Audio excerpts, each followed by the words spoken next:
These guys are so persuasive. I'm telling you, they can persuade you to sell your grandmother. I'm telling you, they can sell sand in the desert. City, has anybody on this program said to you as a guest, saying, "Oh, shut up, we don't want to be told what to do"? Have you ever that kind of... Has anybody been I will not listen.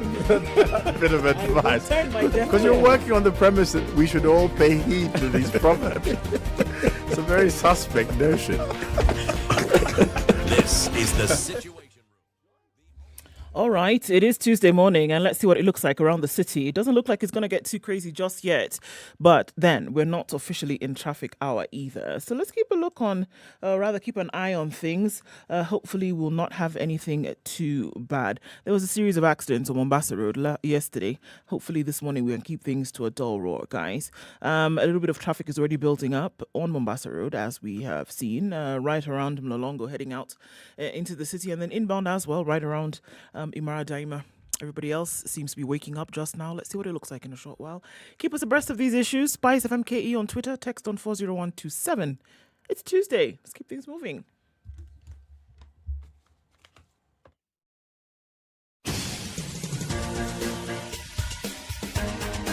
This is the Situation Room, the home of hard-hitting political commentary and penetrating insights about the state of the nation. This is a talk radio experience like no other. The Situation Room, a place for hard truths, debates, and elevated conversations. The Situation Room, witty, political, engaging, deep, controversial. In the room, we have C.T. Muga, researcher, academic, seasoned political observer, a fountain of wisdom in these politically uncertain times. Ndu Oko, Nigerian by birth, Kenyan by choice, communications expert, Pan-Africanist, a truth seeker and believer in people power, and Eric Latif, agent provocateur, the man in the chair, seasoned journalist, news hound, a man who believes in punching up, not down.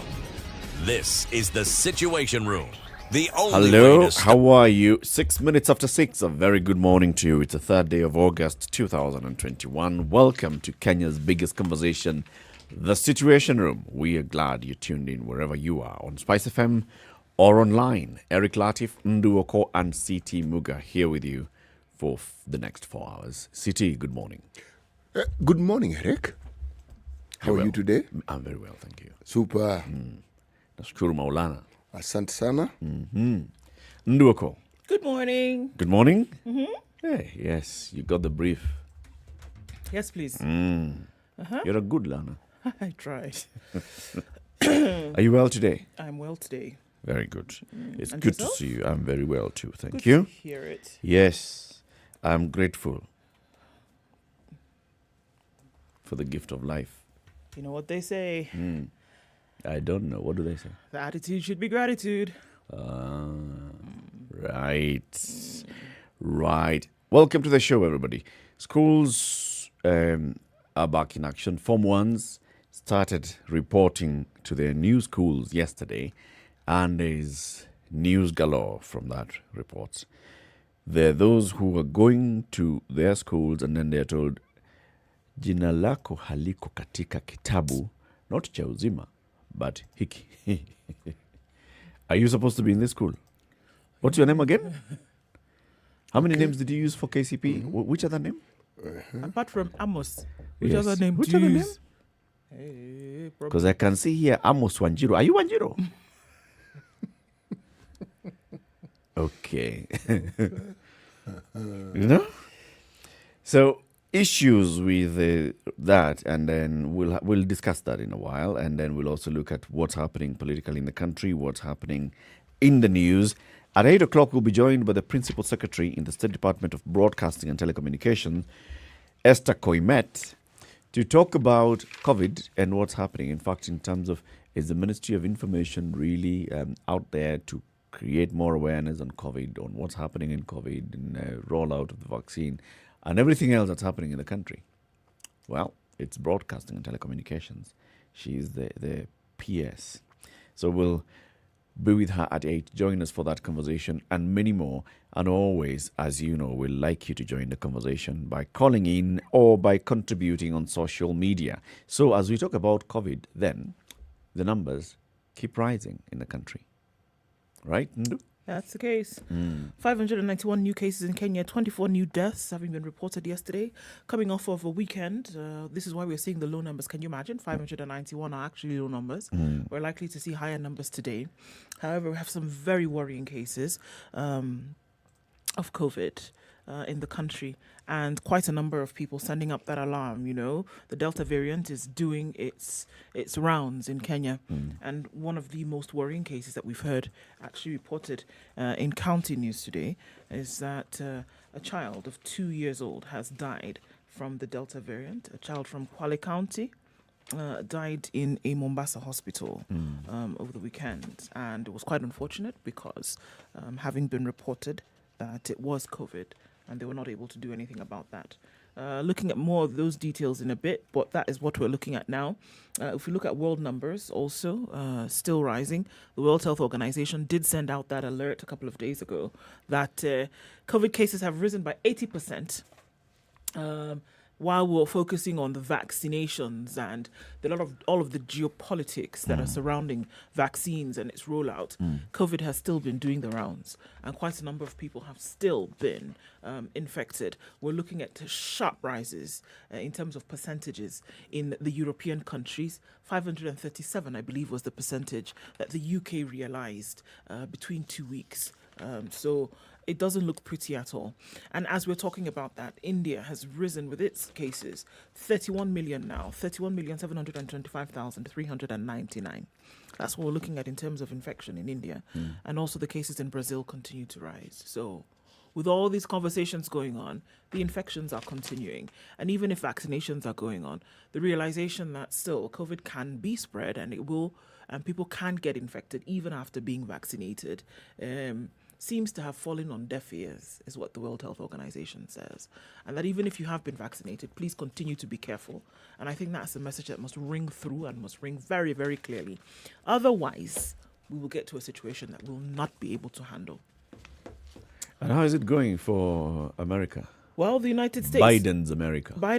35 million. They've increased 35,895,000, have increased with about 1 million infections in the last 21 days. And Fauci did sound off the alarm on the same message, saying that, you know what? We are paying people to be vaccinated. We are shouting, get vaccinated, which is extremely important. But at the same time, if you ask me, wearing masks and maintaining social distance and washing your hands is extremely important. But it seems to have been thrown out the window. So his message continues to be, we have to protect ourselves.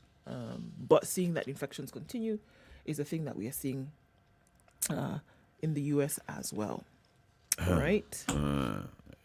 China also has battled its worst COVID outbreak since Wuhan, according to Chinese state media. They've said that in the Chinese city of Nanjing has spread to 5 provinces and Beijing. State media is calling it the most extensive contagion after Wuhan. Almost 200 people have been infected since the virus was first detected at the city's busy head. I'm telling you. 200 people. And in a country of how many billion? And you know what? 1.3 billion. And you know what they've done? All flights from Nanjing Airport will be suspended until 11th of August. And they've begun citywide testing amid criticism for their failure. All 9.3 of the city's residents, including those visiting, will be tested. Posts are showing long lines of people queuing. Authorities have urged people to wear masks, maintain social distance, avoid talking while they wait in these queues. Do not even open your mouth. Talk to each other. And you know, it's not just don't open your mouth. They're watching. You know how you have the class monitor who is looking for who is talking and they write, yes, wear your mask and shut up. So. And wait to be tested. They've even gone as far as blasting the airport management. How on earth did you let people in and out? They're not taking it as a joke. And this is how many people who've been infected? 200. They said, this one, we're not allowing it. Don't try it. Lack of supervision and unprofessional management. This is what they've accused the airport officials of. And you know, it's not just a matter of saying we're accusing you. We'll deal with you. Takufinya. Or better still, they'll give you the gift of sight. Utatuona. See. Where? You will see us. Where? Wow. Well, it's you can also understand what they're talking about. I mean, if this is a city of just 9 million people, if it spreads, Quisha. they're like, do you know how much resources we actually put into Wuhan? And we got it under control. Do you understand? Where were you? Do you know what we had to do to contain that thing? And you want us to take us back there with just some laxity of airport officials sitting there eating, chewing, whatever they're chewing, and people pass. What? Okay, that's a tough one. Now, compare this where people are being told and people are getting out of their homes queuing so that they can get tested, not just vaccine, tested. And then compare with Biden's America where people are like, what are you saying? You have absolutely no right to tell me what to do. We still have those states where people do not care about what is mask, What? How dare you? what is vaccine. How dare you tell me? Texas, they're like, vaccine what? That thing of yours, you come and, no way, get lost. You know, a follow-up of that vaccine what will be Texas what? Because they, that sort of attitude, it isn't difficult to determine its eventual outcome. Well, they haven't seen it yet. Oh, that's the whole point. They will. They will. They most certainly will. Well, so let's take a break at this point. 16 minutes after 6, Kenya's biggest conversation. We are live streaming on SpiceFM KE, YouTube, Facebook, Twitter. Where are you? Are you in the country? Which part of the country are you in? Are you in Africa? Which part of Africa are you in? Are you in Europe? Are you in Asia? Are you in the Americas? Are you in the Antarctica? Or are you in Australia, New Zealand, Papua New Guinea? Let us know. We'd love to shout out to you. Good morning. Let's take this break. Take a look at the weather. This is the Situation Room, the only way to start your day. Spice up your life. 24/7, around the world, non-stop. This is Spice FM. They are stealing every opportunity that you should have. They're stealing your health facilities. They're stealing all the progress that you planned for your child. They're stealing all the benefits that university students should have. Your livelihood is slowly being taken away from you, which means your life is also being slowly taken away from you as you watch.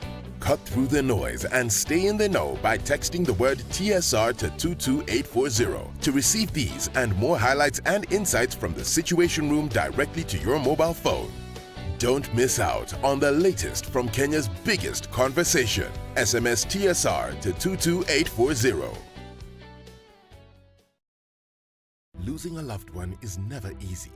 The lingering memories, the what-ifs, but in all the gloom, we find ways of celebrating them. And here at the Standard Tributes, we aim to give your loved ones that befitting send-off.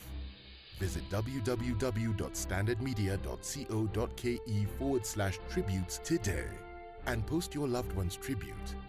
In addition, get access to funeral services from our trusted vendors. The Standard Tributes, keeping memories alive. The All right, weather it's a with cloudy morning Spice. in Nairobi. We're going to see highs of 22 and lows of 13 today. Cloudy as well at Nyeri at 12, highs of 20. 24 will be the high in Nakuru. It's cloudy at 13 and also 13 and mostly cloudy in Eldoret with highs of 22. 28 will be the high in Kisumu. It's mostly clear at 18 and mostly clear conditions in Kakamega as well at 17 with highs of 27. It'll come down to lows of 16. We're looking at lows of 22, clear conditions in Mombasa this morning. Mostly cloudy, however, in Malindi, highs of 28. 27 will be the high in Kampala. That's mostly clear at 17. Mostly cloudy conditions in Dar es Salaam at 20. It'll go to highs of 29. It's a chilly morning in Johannesburg yet again, going through the Johannesburg winter, South African winter rather. 5 highs of 18. Cloudy conditions in Lagos at 24, highs of 30. 31 will be the high in Kinshasa that is clear this morning.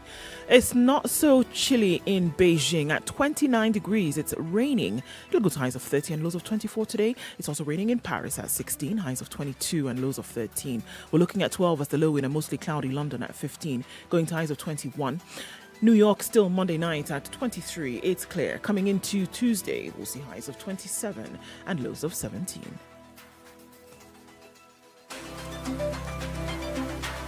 SpiceFM. Spice up your life. Mature, intelligent talk every morning. Spice up yourself.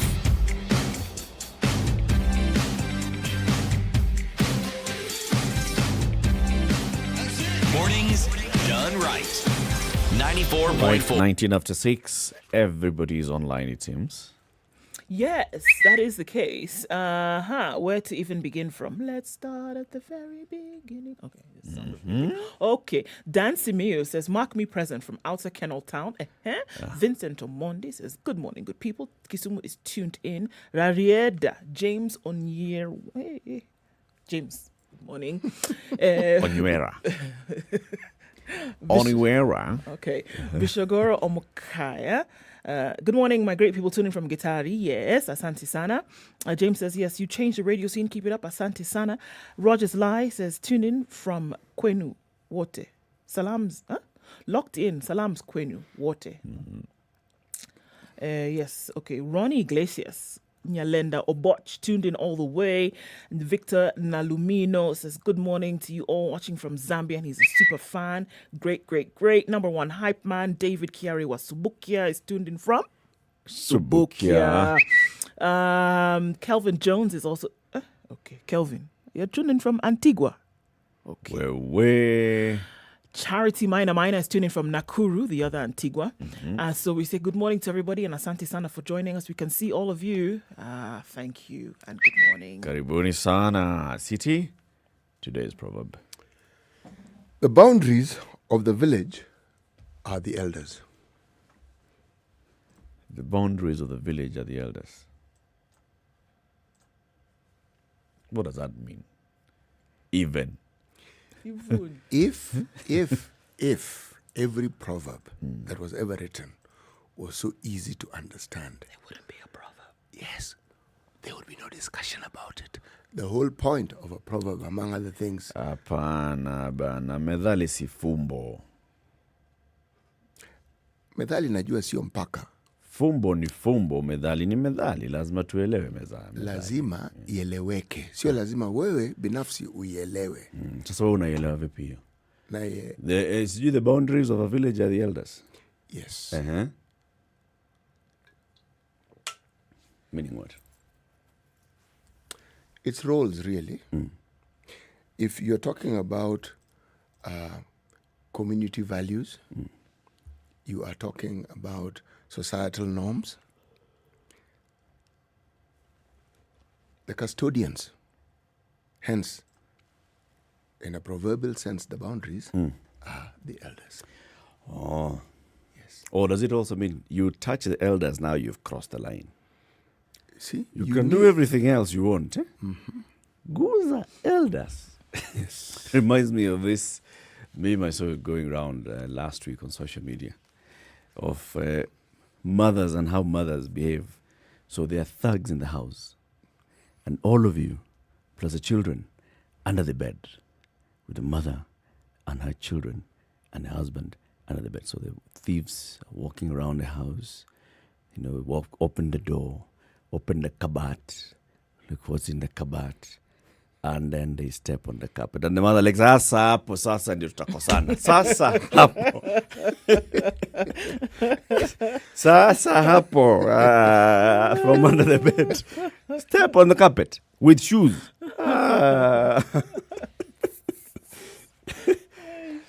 Boundaries of that house. Carpet. The thieves were doing okay. Yes. And they had permission. You do whatever you're doing. Carpet. Carpet with shoes. Apana. From outside. Sasa hapo. I can imagine the shock. I mean, think of it in real time. Even the thief would be shocked. Hi, Kweli, what have we done? Madam Paul. Pole basi. Tutoe viatu.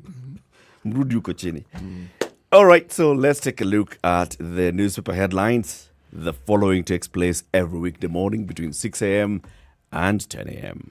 Speaking of the following that seems to take place every now and then, it would appear as if Deputy President William Ruto was locked from travelling to Uganda And because he had not sought clearance from the head of public service, which apparently is a thing that you must do for a person in this position, he waited at the Wilson Airport for about 5 hours, and social media was awash with condemnation from his foot soldiers, as well as others who were asking the question, why? And then there were always also those on the other side of the divide who said, look, there would come a time where, as you said, Tafinua. While much attention was focused on Deputy President and his rude shock as being recorded by the nation, it was the presence in the entourage of a Turkish national who has made several trips to Kenya from Istanbul, Cairo, and Addis Ababa that might have aroused the curiosity of government officials. Looking for the link, aren't ya? Well, according to this report, Deputy President William Ruto was yesterday blocked from flying to Uganda in what his office protested as a sudden change of rules that had governed his trip since he became the second in command in 2013. According to his office, the DP, who was making a private visit, quote unquote, to Entebbe, arrived at Wilson Airport at noon and spent more than 5 hours trying to secure clearance from the state officials in vain. Disappointed, he drove back to his current home and to end his public humiliation before immigration and airport officials. However, senior security officials told the nation that Dr. Ruto did not seek the president's clearance to travel as required by protocol. According to the officials, neither the Ministry of Foreign Affairs nor the High Commission of Kenya in Uganda was aware of the visit. While Dr. Ruto's office insisted that the visit was private, the security officials said the deputy president was not a private citizen. According to his officials, the DP's office is supposed to get clearance from the office of the president in case he wants to travel abroad.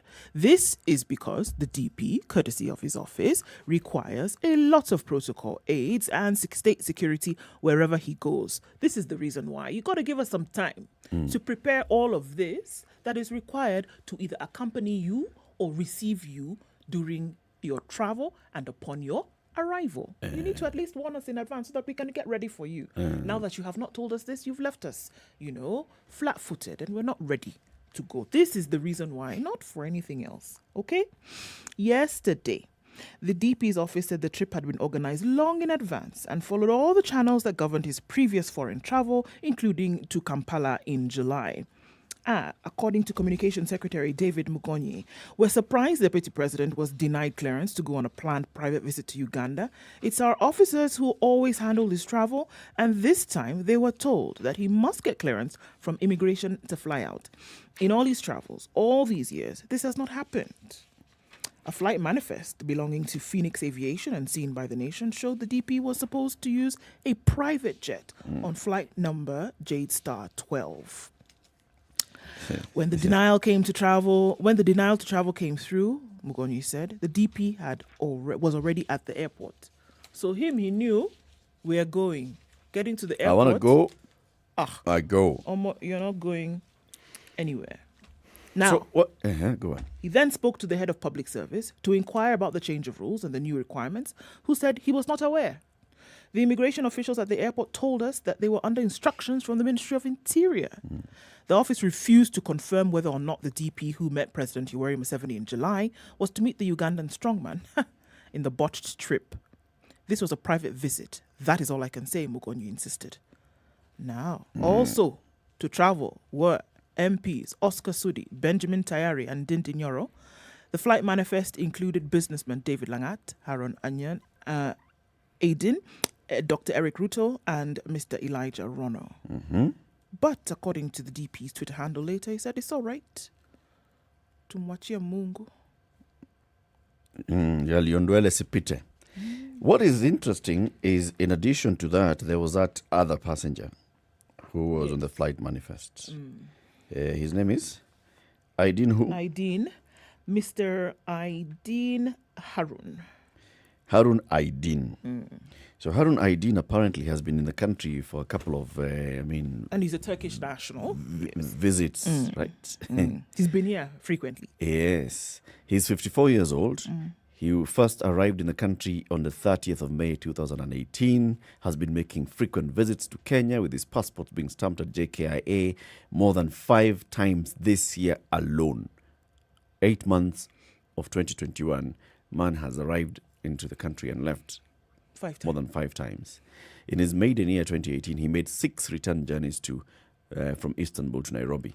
In 2019, he made 4 trips to Kenya from Istanbul and London between January and August. In 2020, he made 2 trips to Kenya from Istanbul in February and August. This year, he has been in the country and left with Kenyans to other parts of neighboring countries. On July 5th, for example, he departed with DP and returned from Sudan. On July 7th through Eldoret. On July 23rd, he departed with DP for Zanzibar and returned on July 24th through Wilson Airport. So just for that reason, well, that also just flags, okay, so who's this guy? He's 54 years old, right? So as a 54-year-old, what's wrong with going around the country? He's Turkish. He's foreign. Could be, dealings. Could be a businessman. He could be an expert on anything. He was in the company of the DP, Yeah. amongst other people. So Being a what's the private visit. problem? Remember, the DP is also in business, Yes, right? he is. Yes. The DP is said to have interest in poultry farming. In The DR DP Congo, in is said to have Uganda. interests in livestock. Palm Maybe oil. he's an agronomist. Palm oil as well, In palm oil. Yes. Went to DR Congo, and these were some of the things that he was, So this is the Looking man at- to grease the palm. touche. Hey.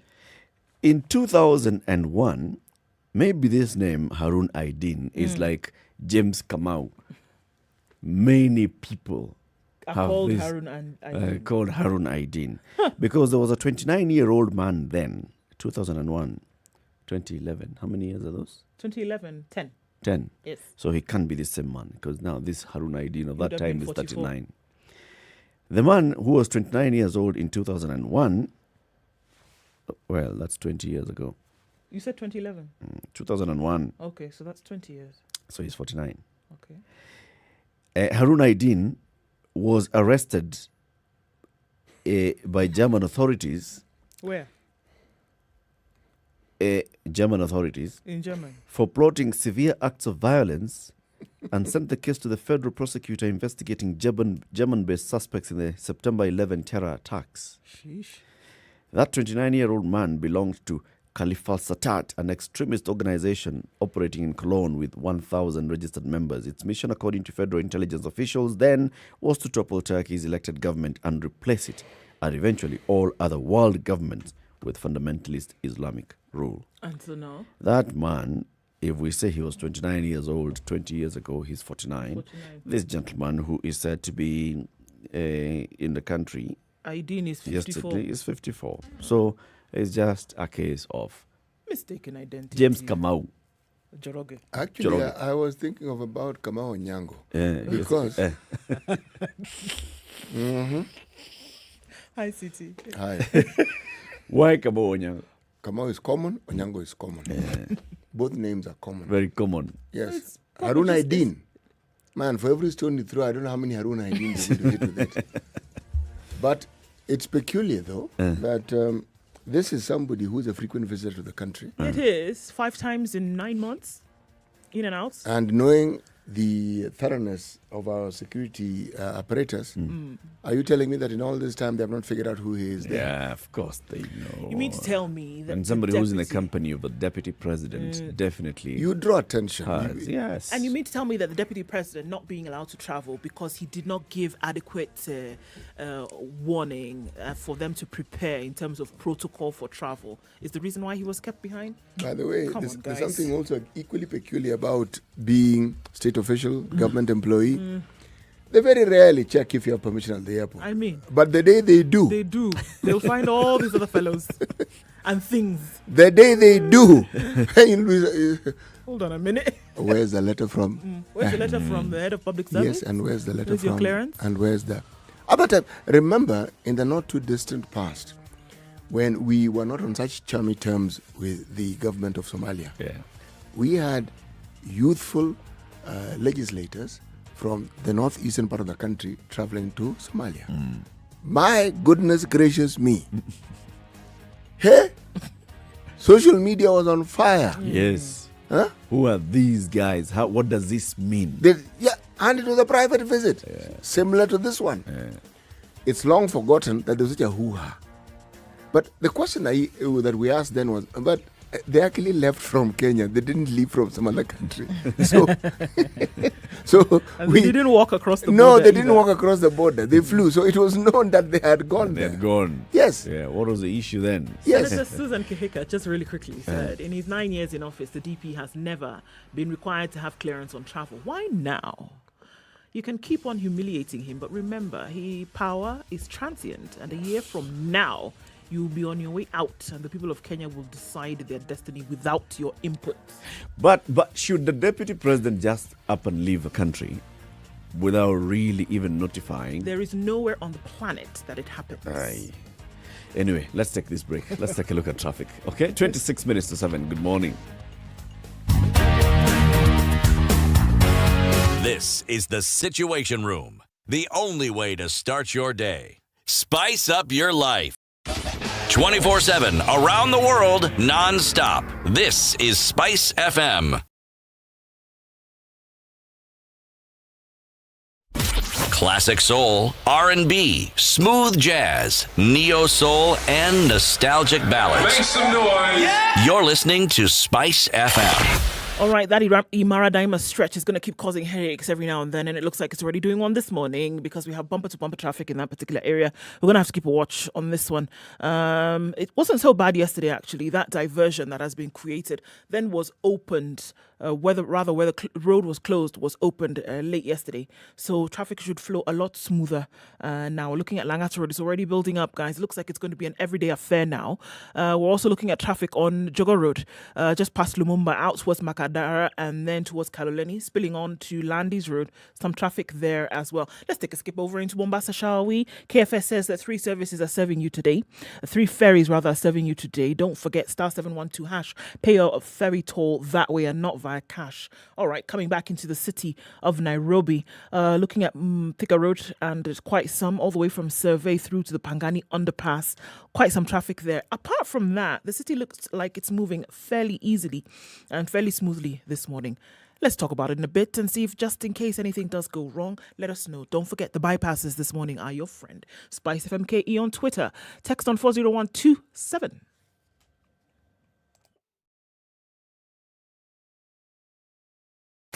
Are you ready? Okay. Spice FM.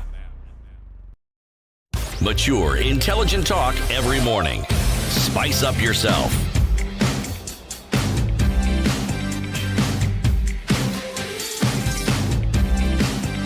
Mornings done right. 94.4. Now it's 23 minutes to 7. Remember, Chief Justice Martha Koome was recently appointed to that position and sworn in, right? And it followed some rigorous recruitment process conducted by the Judicial Service Commission. They were looking for 1, Chief Justice, and 2, a judge of the Supreme Court. Okay? Remember that? Remember that? Yes, I remember that. Now, as you may recall, the Judicial Service Commission conducted its interviews, retreated, they deliberated, and they came out and said, we have nominated 1 person whose name we are forwarding to the President, and then the President shall forward this person to Parliament for vetting, and if they sail through, they'll be appointed as Chief Justice. 1 person. That is the current requirement. Members of Parliament think that is not a good one. From the Justice and Legal Affairs Committee of the National Assembly, through Chairman Muthui Kegano, they have sponsored a bill that's due to be debated in Parliament today. This one is seeking to change things a little bit. What they want is the JSC to nominate 3 persons for appointment of Chief Justice after the interview process. They give names of 3 to the President.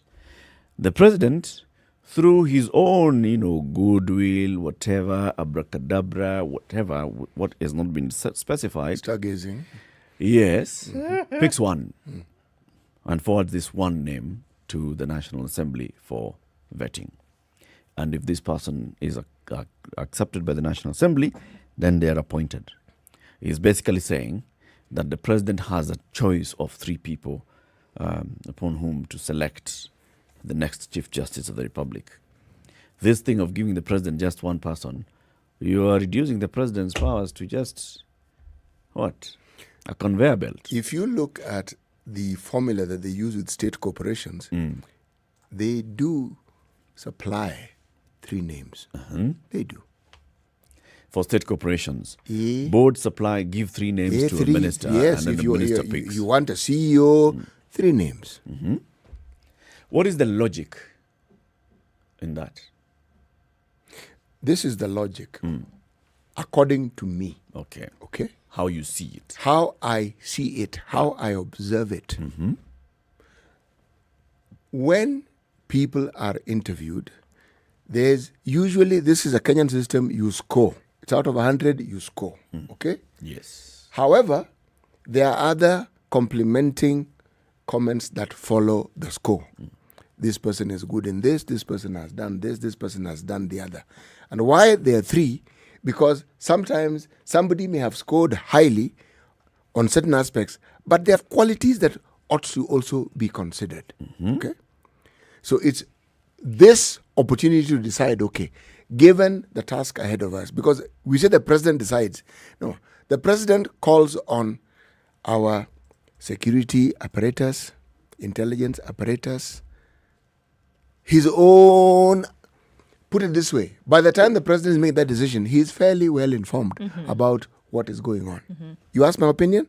That is my opinion. But the idea is we're trying to appear to be democratic. What I find strange, though, with what is being presented to us as the going-ons in Parliament, is they're trying to tell us that there's a difference in what they are proposing. I don't see the difference. Right. I don't see the difference because at the end of the day, you're going to select one. And the JSC has gone through the process. If you take 3 and the president only chooses 1, it means the president has rejected the other 2. If you take 1, the president still has the choice of rejecting. It's not as though when you take 1, the president has to accept. The president can say, no, give me another person. And you'll still get another person. Not really. Not really? Yep. President receives, president forwards. The people who can reject are parliament. You know something? That is what the law says. Yes. How it happens. And that is what we are against.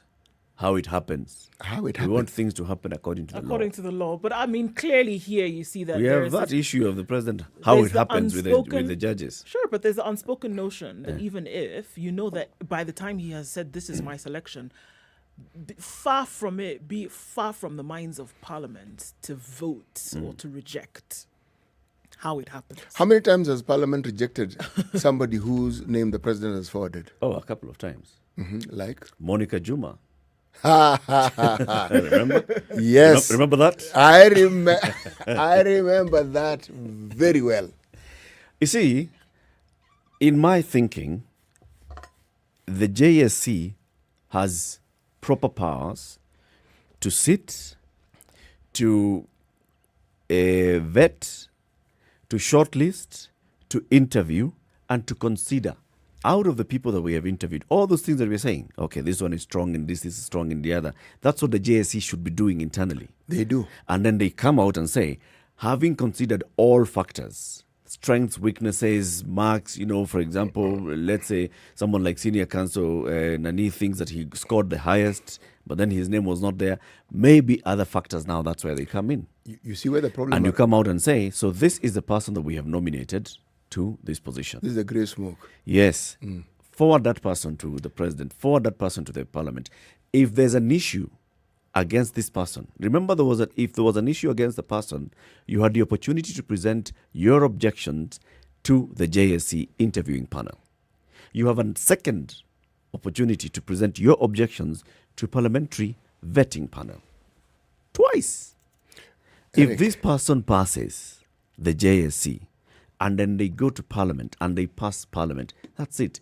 This thing of saying that the president has 3 names, that they can consider intelligence they receive. If you have intelligence, you take it to JSC. Eric, the thinking behind it from the way you present it is really very good. But let me talk about the reality of this situation as I see it.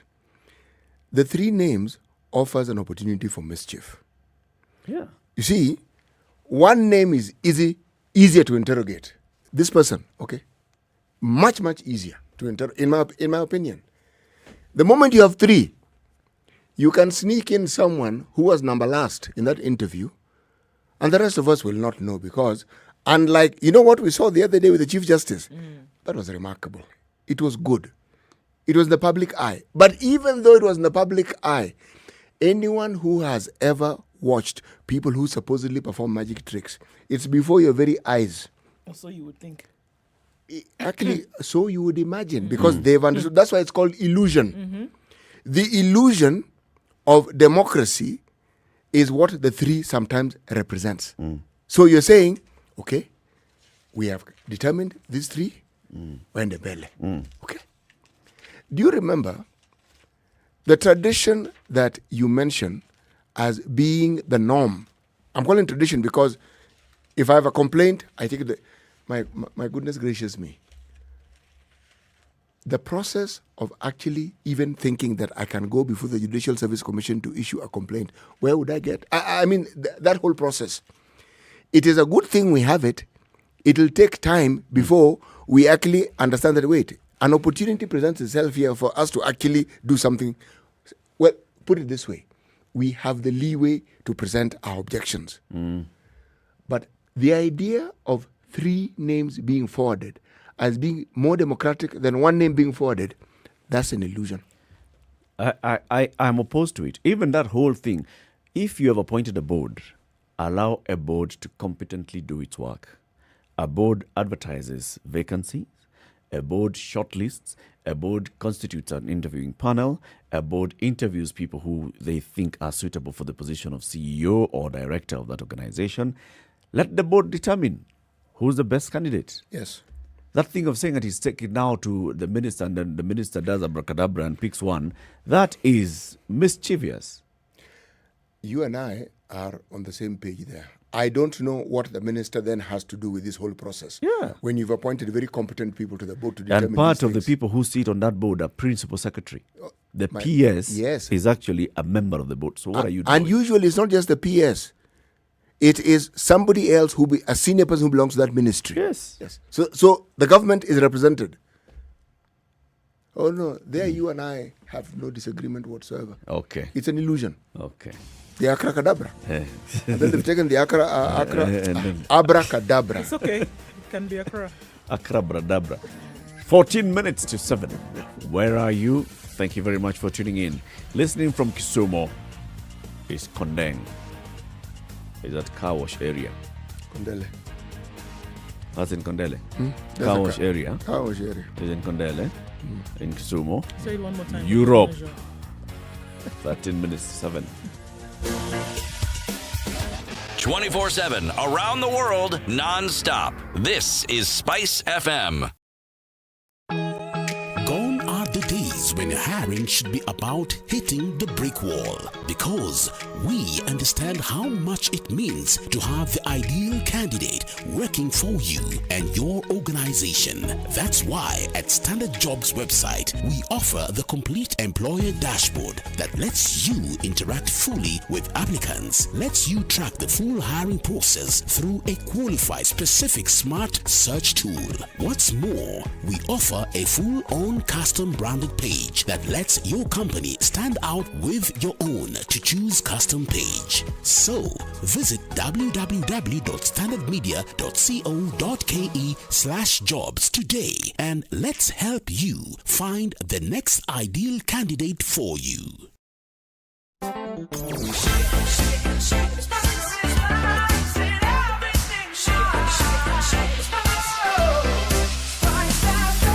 Spice up your life.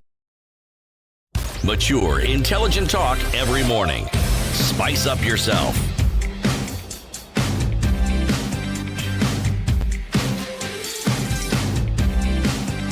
Mornings done right. As we're looking at the papers, 94.4 12 minutes to 7, we'd like you to actually also take a look at the papers with us. You can access the Standard e-paper. If you have a telecom line, dial star 550 star 1 hash for the Standard newspaper, 20 bob daily, star 550 star hash, star 550 star 2 hash for Nairobian at 20 bob daily. And if you want the daily magazine pullouts for 5 bob daily, it's star 550 star 3 hash. That's star 550 star. Then you choose 1 hash for the Standard, 2 hash for the Nairobian, 3 hash for the daily pullouts. 20 bob or 5 bob. Charged directly from your mobile device and subscription renewed on a daily basis. So what happened with the schools? So, Or you're looking at something else? that's what I was looking at actually. Form 1 admissions bogged down by school fees woes. Thousands of students report on the first day across the country, and parents are decrying the high cost of learning materials. So, thousands of Form 1 students trooped to school yesterday after staying home for more than 4 months, even as their parents and guardians struggled to raise school fees. So, checks established that there was a huge turnout countrywide on day one, despite the economic challenges that have been worsened by the COVID-19 pandemic. So, in Nairobi County, learners started arriving at schools accompanied by their parents early in the morning because obviously now starting a new level of school. They needed to do this with their folks. However, for example, those who went to Jamhuri High were asked to return tomorrow, which is today. No, actually tomorrow, which is tomorrow. Ministry of Education Chief Administrative Secretary Sarah Ruto put the reporting rate in the city at more than 90%. She said only learners who appear in the National Education Management Information System would be admitted, and asked those who requested transfers to check if they had been approved. So that meant that there were quite a number who then were not present in NEMIS. And because of that, they were asked, okay, stand to the side or go home and come tomorrow, while we try to figure out what exactly has gone on. But the problem turned out, one, that many did show up after having been selected and their names were not in NEMIS. So if your name is not in NEMIS, this is what was being used to then admit students in school, and then you go to your dorm if you're in boarding, or then you go to class thereafter. But many of them found that their names then were not present, and the reasons as to why that was happening over and over again could have been a technical glitch, it could have been anything, but they needed time to be able to figure that out, and that's why they were then asked to come back tomorrow. There were some who were not in a position to take up their places in particular schools, and they were asked to inform the schools in advance. But there were also those who did turn up at school and did not have what they needed in terms of school fees to pay, and were hoping that they would have a conversation about bringing the money later. So that proved to be an issue. Of course, the COVID protocols, they were trying to make sure that this was in place with the wearing of masks and all of this. But there were quite a number of students who at the beginning of the day had not reported, and they were hoping that they would have done so by the end of today. But from the Ministry of Health, we are seeing that Form 1 students, secondary school students, should have reported by the 6th of August. So between the 2nd and 6th of August is when we're expecting all of these ripples to have been smoothened out. But across the country, there were many issues. There was congestion. There were some schools that did not have enough in terms of space for this increased number of students. And so it looks to me like it's the normal bump in the road you see, especially now where a situation like this has never occurred, whereby the reporting of standard, or rather of Form 1, happened so far apart from the last time they were in school. So this long break and then coming in while also dealing with the transition in the shortened year, to me, you would expect this kind of thing to happen.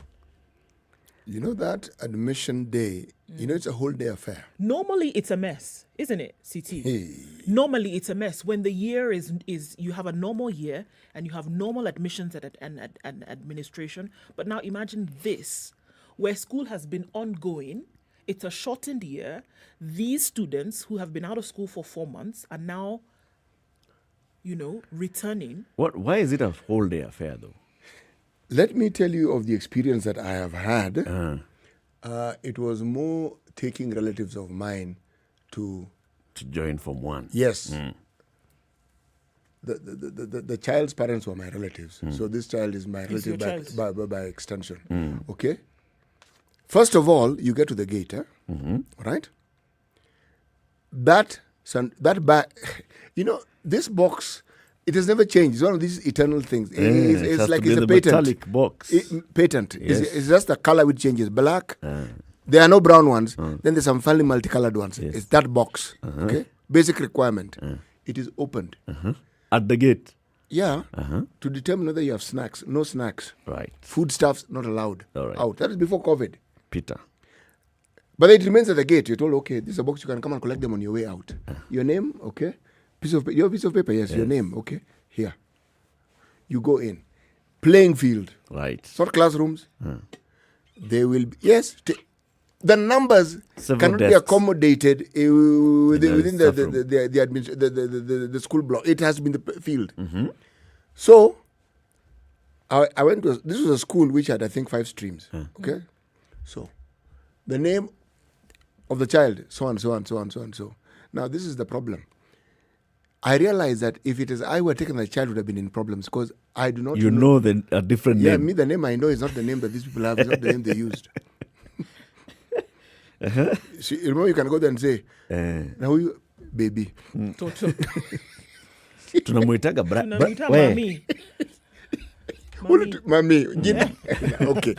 Then after that, you join a queue. And I looked at the queue. We had gotten to school at 7 in the morning. And I'm thinking, when some people slept here, there was a queue.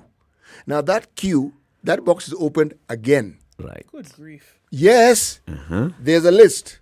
Clothes. You are supposed to bring This, uniform. Do you this, have 2 pairs of this, shorts, 2 this, pairs of shirts, this, 2 pairs this. of... Do you have a mathematical set? Do you have a this? Do you have a this? Do you have a this? All that is checked. Good. Close the box. Soap. Yes. Vaseline. Not Nivea. Vaseline. Yes. Not a remis. Vaseline.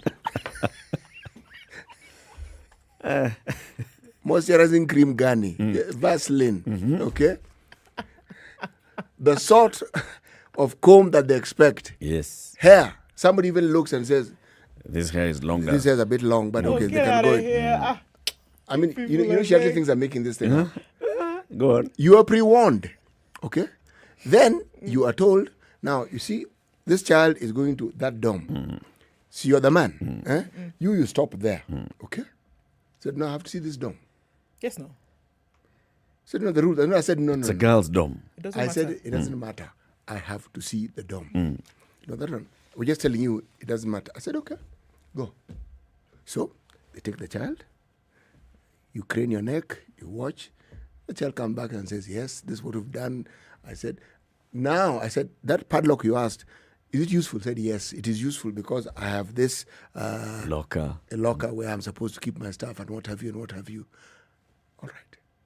Then you're told, now you can go. Just like that. Malia Oh, school no, fees. no. you I'd forgotten a you little skipped. bit. I'd forgotten a little bit. School fees. Yes. If you have the slip. After all these things are done. Either slip or you have a banker's check. Then you go over there. While the child is going to the dome, you go and pay. go and You pay. come back.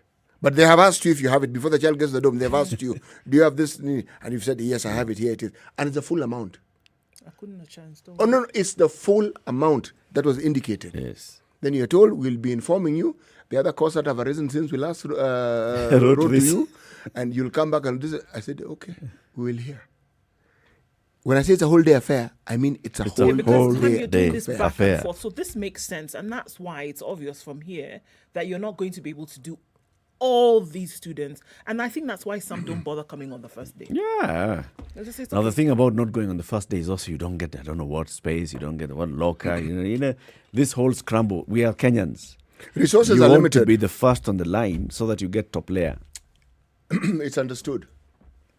Now, 54,000 shillings, 34,000 shillings as fees arrears, okay?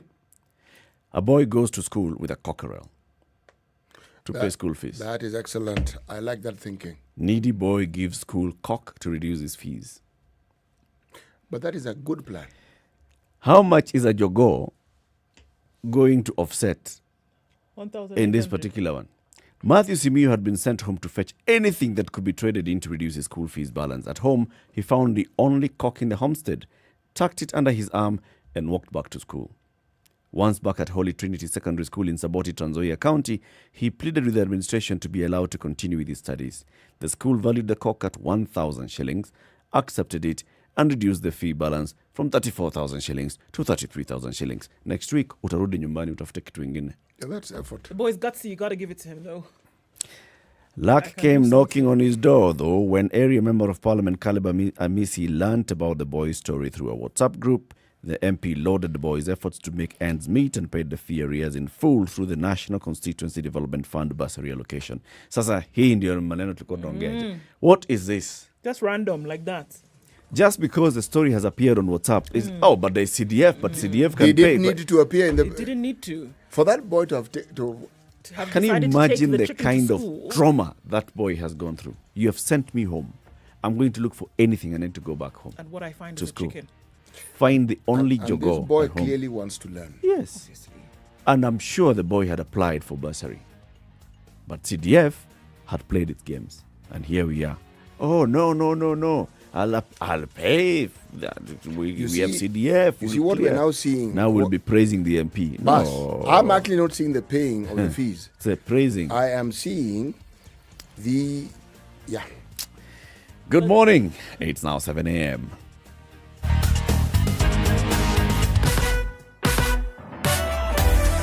Sugar and spice and everything nice. SpiceFM. Spice up your life.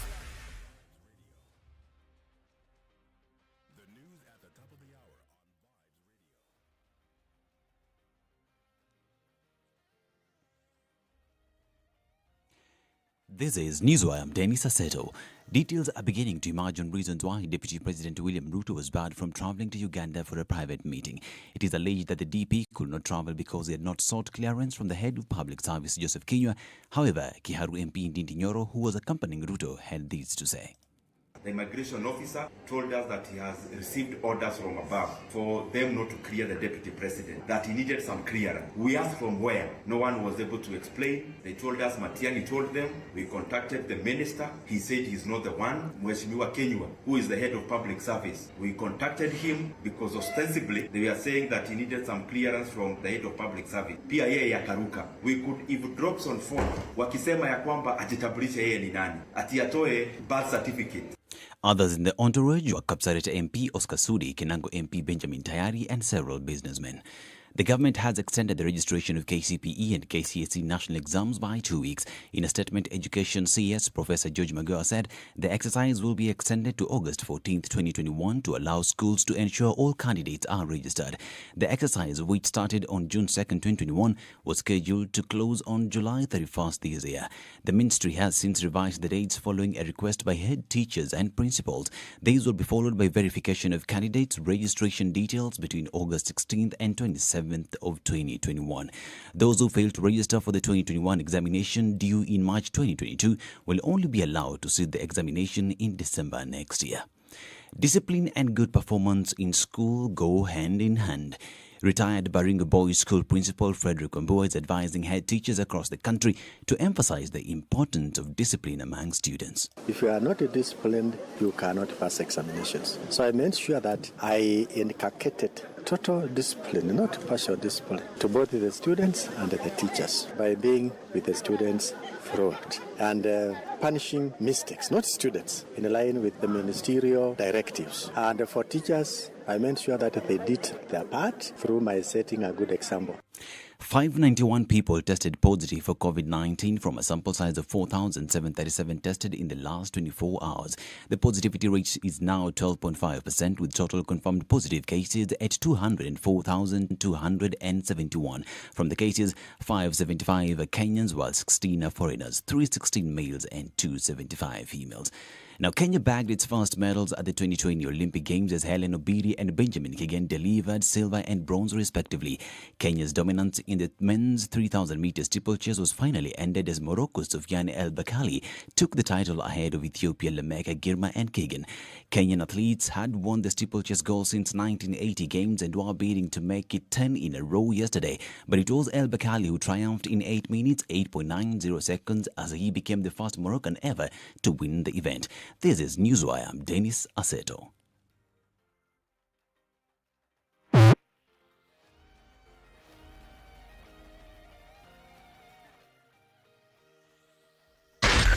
Spice FM, Nakuru. All right, so it's looking a little bit clearer in Nairobi this morning. We're going to see heavy traffic along Thika Road today as you're trying to get into the city. Getting to the Pangani underpass, it looks like it might be a bit of a sticky situation, but actually not too crazy. We see some traffic still around in Marizaima on Mombasa Road. We're also seeing some building up on Langata Road, heading all the way to the T-Mall roundabout, and it's going to be there for some time. Not to forget, as you're getting off Mombasa Road towards the Nyayo Stadium roundabout, also we're looking at traffic Uhuru Highway from the Nyayo Stadium roundabout through to Westlands, in and outbound this morning. We're also looking at traffic coming out of Westlands, slow in some parts as you get to the roundabouts, also taking its toll on the roads. Also, Pagani underpass, the connection between Kiambu Road, Muthui Square, leading then to the underpass at Pangani and out towards Ngara. Very slow this morning. It's moving along though. We don't have anything too terrible at the moment. Hopefully it doesn't get just so. But we'll keep an eye on things for you and let you know. SpiceFM KE, that's how you can get in touch on Twitter. Text on 40127.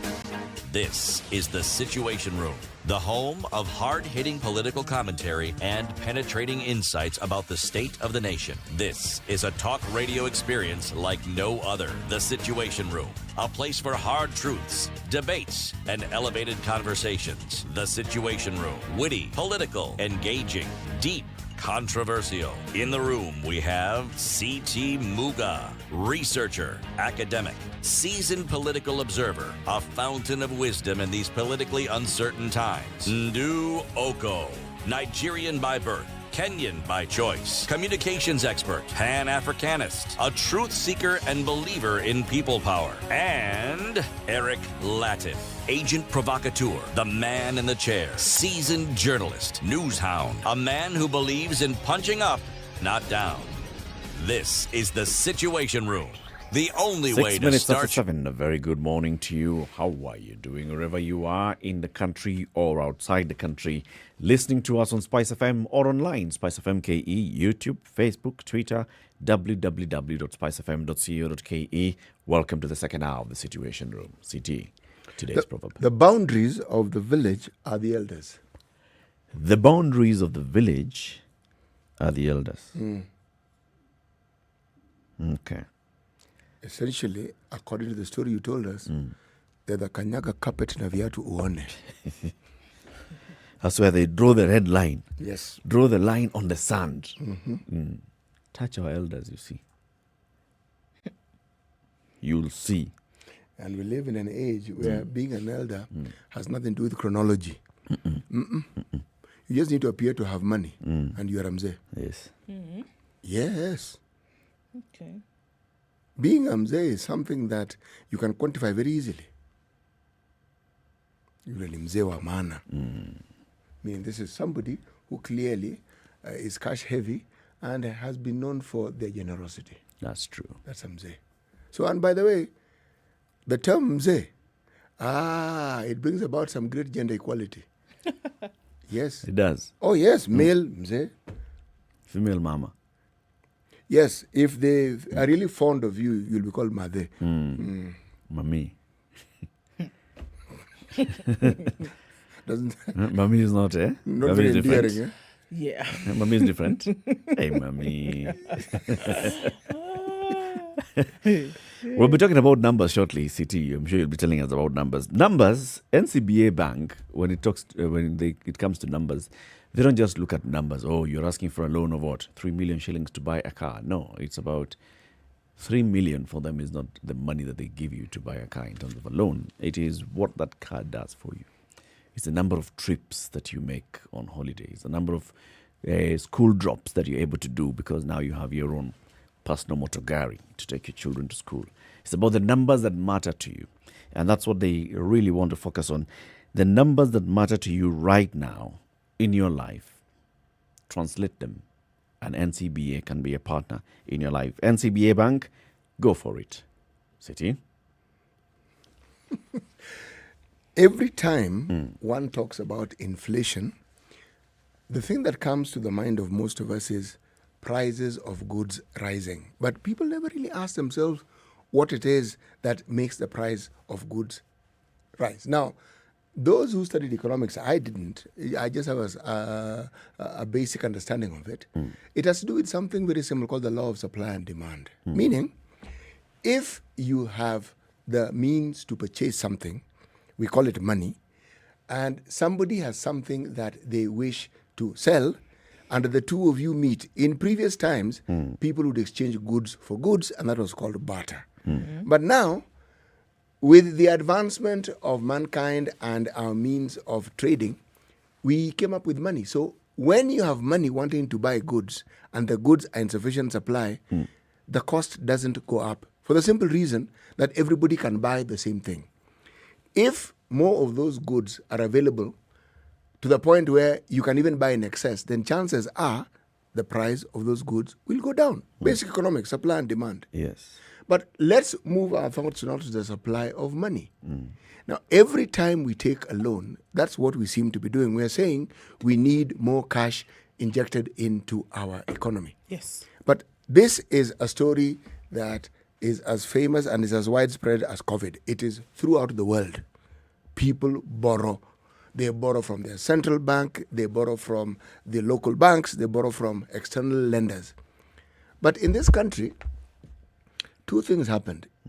In 1994, for the first time, the word inflation seemed to have appeared on our landscape for the simple reason that the major oil-producing countries in the Middle East had realized that they would do much better for themselves if they got together as a cartel that was then, that's the term cartel, called OPEC.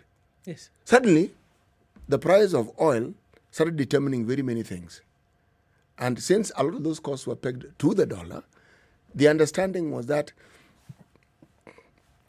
the price of oil, by the way, which means the price of fuel, everything began changing then. And even people who had never heard the word inflation now were forced to hear it because suddenly this money that you had, same amount, couldn't buy what previously it could. Okay? The supply of money hadn't reduced in this case. What had happened was the value of that currency had gone down. Then we fast track it now to 1997 in this particular country. And we had an era when external lenders were putting a serious squeeze. They'd been putting a squeeze for a long time, but I'll fast forward to 1997 because something happened in 1997. And the government decided, we really do need to do something. Now, what the government did in 1997 was there was an overdraft which had been issued to the government in 1994. Now, many people don't know it was an overdraft, but there was a talk of a lot of money being printed and given into the economy to the point where the 500 shillings note, which didn't exist before, was introduced. The largest currency denomination we had was 200. The 500 shilling note was nicknamed Jirongo. And at that time, the group that popularized it was a group called YK94. True. Did I call it 94? Yes. You did. YK92. Why did I give them 2 more years? I don't know. Okay. My imagination. Anyway, the central bank is the lender of the last resort. It is the bank that the government goes to. So the central bank can actually lend the government money. But just like your own bank can give you an overdraft, the central bank can also give the government an overdraft. So when we talk about the money that had been printed, meaning notes that had been given in excess, what the government did in 1997 was they converted it into a loan. Now, this loan, unbeknown to many, according to the article that is on page 4 of the Financial Standard, is a loan that by the time we get to 2037, the citizens of this country will have repaid that overdraft to the tune of 42 billion Kenya shillings.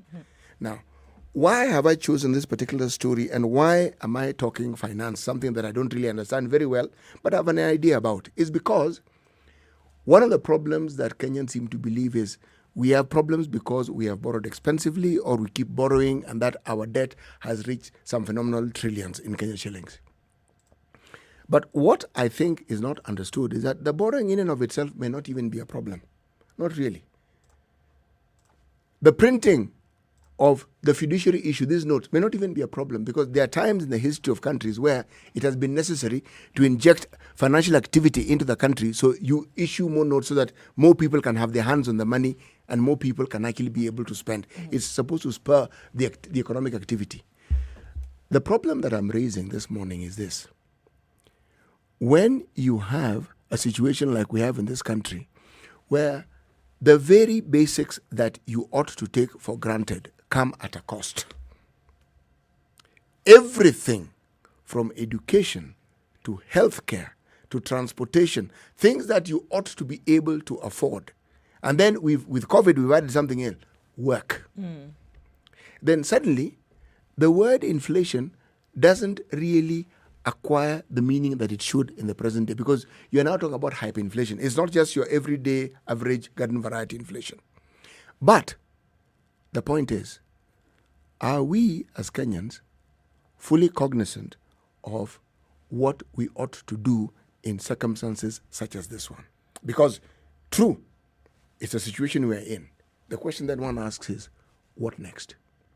Is talking and blaming the government enough? Oh, well, will it solve the problem? Or is there something that you can do? Now, this is where the discussion becomes interesting. There are countries that have decided that they are going to change their currency, their mode of exchange. El Salvador decided they're going to adopt something called Bitcoin. I've heard of it. It's supposed to be a new currency. Very interesting how it works, how it's manufactured, what it does. But the country that caught my attention was a very interesting country, somewhere in the Pacific. Not many people know of it. It's called Yap. Yes, a Polynesian country, Micronesia. Yap, for the longest time, YAP have used a stone, a large stone with a hole in the center, as a currency, hard currency for buying, should we say, capital goods. But why do I bring this in? Sometimes when we have a situation such as the one we have, perhaps the best thing to do is to consider going back to an old system that worked well. It's called the barter trade. I have something that I want to sell.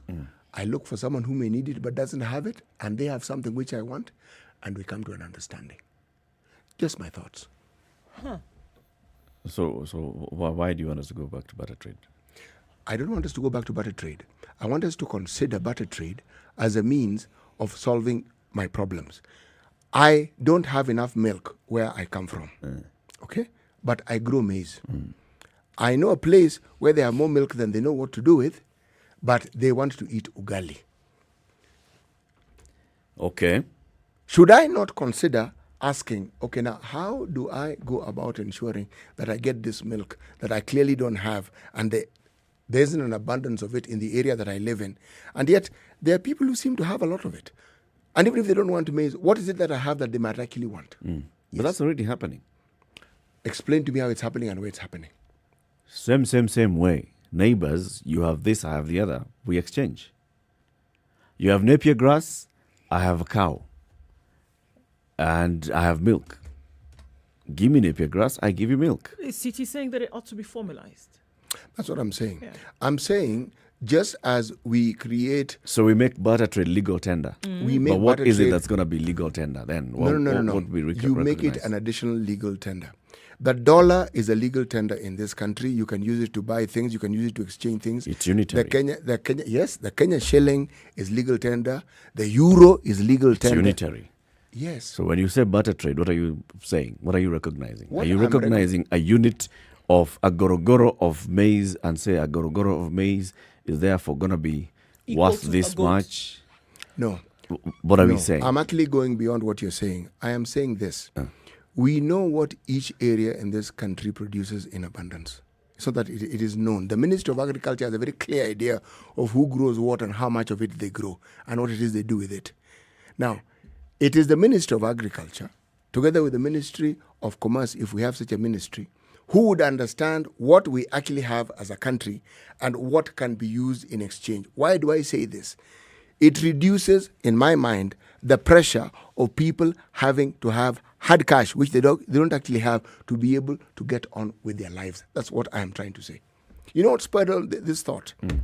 I read this article and it was just something that I wanted to talk about. But when you talked about a young man whom the school told, go and find something of value and bring, all right? Mm-hmm. And I thought of some discussions we've had in the board that I am part of. And he said, look, there's a parent who is willing to give us 2 sacks of maize. What's the market value of a sack of maize in this area? It is this. Accept it, because after all, we have a feeding program. So instead of buying, we already have something that we can actually feed the children with. It is that thinking, and I'm saying, if you extend that thinking, you're saying people already do it. I'm saying, no. Take it to yet a different level. What level is that? Because like I'm saying, you have many times given us that example of school fees with people bringing in what they have. Yes. You've grown maize, we need maize for lunch. You have vegetables, we need vegetables for lunch. Yes. We shall kanjana. Yes. As school fees. That was school fees. That is page 3 of the Standard today. That's talking about a boy who took a cockerel to school, and the headmaster decided this is worth 1,000 bob. Your fee balance goes down by 1,000 bob. Yes. It's already happening. So what other level do you want us to take this? I mean, I'm just not seeing what other level. I'm almost hearing what CT is saying, that to get it to the point where it's an acceptable form of trade, that it is understood across board. The way some people started right trading. now it's ad hoc. Right. The way people started trading in Bitcoin, and then it started becoming a thing, so that now it's accepted across board that should you bring, so now you're looking to trade something, then you're in need of a particular commodity or you're in need of a particular service, that it be accepted across board that I can be able to bring you goods, for example, and it would be accepted, that it should be and ought to be formalized. In this case, where somebody brings 2 sacks of maize to school, it's probably going to be a conversation around it and say, all right, we can do this. Since we're boarding school, we'll take it. We're going to need it anyway. But that saying that it's acceptable, formalized across board, that this be a form of payment for goods and services that can be accepted if you do not have legal tender. You know, explain. I'm still not getting it. It's not accepted across board, for example, that if you go to you cannot walk to supermarket today and take a cockerel and expect to be given 2 kilos of maize flour. Yes. I hear what CT is saying in this sense, that now it should be formalized thus. Meaning, you just like we have car bazaars where people take the cars they want to sell, you can have, that if I don't have money, but I have something that I wish to exchange for something else, there is this place I can go to and I will be able to look at what's available and we can come to an arrangement. When you formalize something, what you've done, you've given an opportunity for that sort of transaction. For that option. For that transaction to actually take place. The informal way in which it takes place is good. It's an understanding, but it points to what I'm saying in that it is something people easily accept and it's something they view as an option to what already exists and an option to not actually having money. There are people who, for instance, will not have money. And what they will say is, because I don't have money, is there work I can do for you? I know there's work that you do, but can I do this so that you can give me food? Or if I do A, B, C, D for you, can you give me 2 kilos of maize flour? Or can you give me vegetables? It is a process that, it ensures you get what the money would have done for you. It is not your main currency, but it is an option. People already do this, as Eric very clearly and wonderfully puts it. But I'm simply saying, thinking about formalizing it so that it is something that is structured. That's all I'm saying. Commodities exchange exists. Yes, but they're not formalized. They are. Where? In fact, in Kenya, who was it that we were talking about? We were talking to the other day, who was telling us moving towards establishing an East African commodities exchange. That's something that has been in the pipeline for a while, right? Has it been established? Yes, and now there's a whole issue of getting that a farmer can get the slip because of the commodities that they have. It's valued at X amount. But you see, that is what you're saying is you bring in your commodities and then it's valued at a certain amount of shillings. And then you know now you can trade the equivalent of those shillings in terms of the commodities that you have. You are referring to that warehouse. Yes, the warehouse pricing system. Now, that system is meant to benefit the farmer so that the farmer can have cash value for their product. There you go. So that the receipting that you actually have has a cash value to it that you can utilize. Yes. Yes, It has converted what you have as a commodity and given it value. Yes. And said it's equivalent of Yes. X amount Yes. of money. So same thing that's happening with even No. with Bitcoin. Bitcoin is valued in terms of the dollar. So Bitcoin right now is X. One Bitcoin is worth X amount. There has to be something that you compare it to. There's something you peg it to, yes. But you see, you are talking about commodities that are produced in large scale. Otherwise, they wouldn't need warehousing. Things that are either used for exports. But I am talking about a simple mwananchi who's a subsistence exister. And they want to do something with whatever little they have. Okay? By the way, that system is not just in Kenya. We've just recently adopted it. But it's something that has existed for a long time. Yes. Okay? Before we gave it a name, I know about the sugar industry. If your cane was harvested, there were always SACCOs attached to the sugar cane factories. You would know the tonnage, and the tonnage had a value attached to it. You could be prepaid through that SACCO based on that. You could be paid. Yes. Yes, that has existed. That is not what I'm talking about. I'm talking about a variation of what you are saying, and I'm saying a platform. Just like you have a supermarket, just like you have a Masai market, just like you have a car bazaar, I am saying you have a butter bazaar where on Wednesdays and Fridays, This is available. I can go and swap what I have for what I need. Yes. And there might be somebody else who will be able to get. And you want it to be formalized to what extent? Because like I've said, that happens. Formalized to the point where it's given a venue. People go to markets, they go with something and they exchange and leave with something else. That is happening. Tell me which market this happens in livestock markets in this country. There are things that happen. Yes. You go with X goats, you go home with one cow. This happens in fruit. Does it happen with foodstuffs? In food markets, there are things like that happen. Where does in it happen, parts Eric? of this country. Now, people can call in and tell you. There are people, you go to a market, what you have today is you have ndomas, and what you need is bananas. You go and find somebody who has the bananas, you leave them with your ndomas, Yes. you go home with your bananas. that is in the area where the person comes from. Yes. Let me start again and say, formalizing it means Across board. Yes, it is something that is. That's why I talked about somebody having maize flour in one place, another one having milk. So it goes beyond just your neighbor. For it to be effective, yes, it happens within your neighbors. But usually, what happens with many neighbors, everybody produces the same thing. So barter becomes a little difficult. Nduma, maize, it just means I've run out of nduma and you happen to have more than I do. Yes. You see, You have what I need. That's the whole idea of trade. I'm glad you are raising these issues because that is what makes the system that I'm talking about a valuable consideration. Because imagine if that thing was scaled up. Instead of people just determining and deciding this is how we're going to do it, this is what we're going to do. It was scaled up.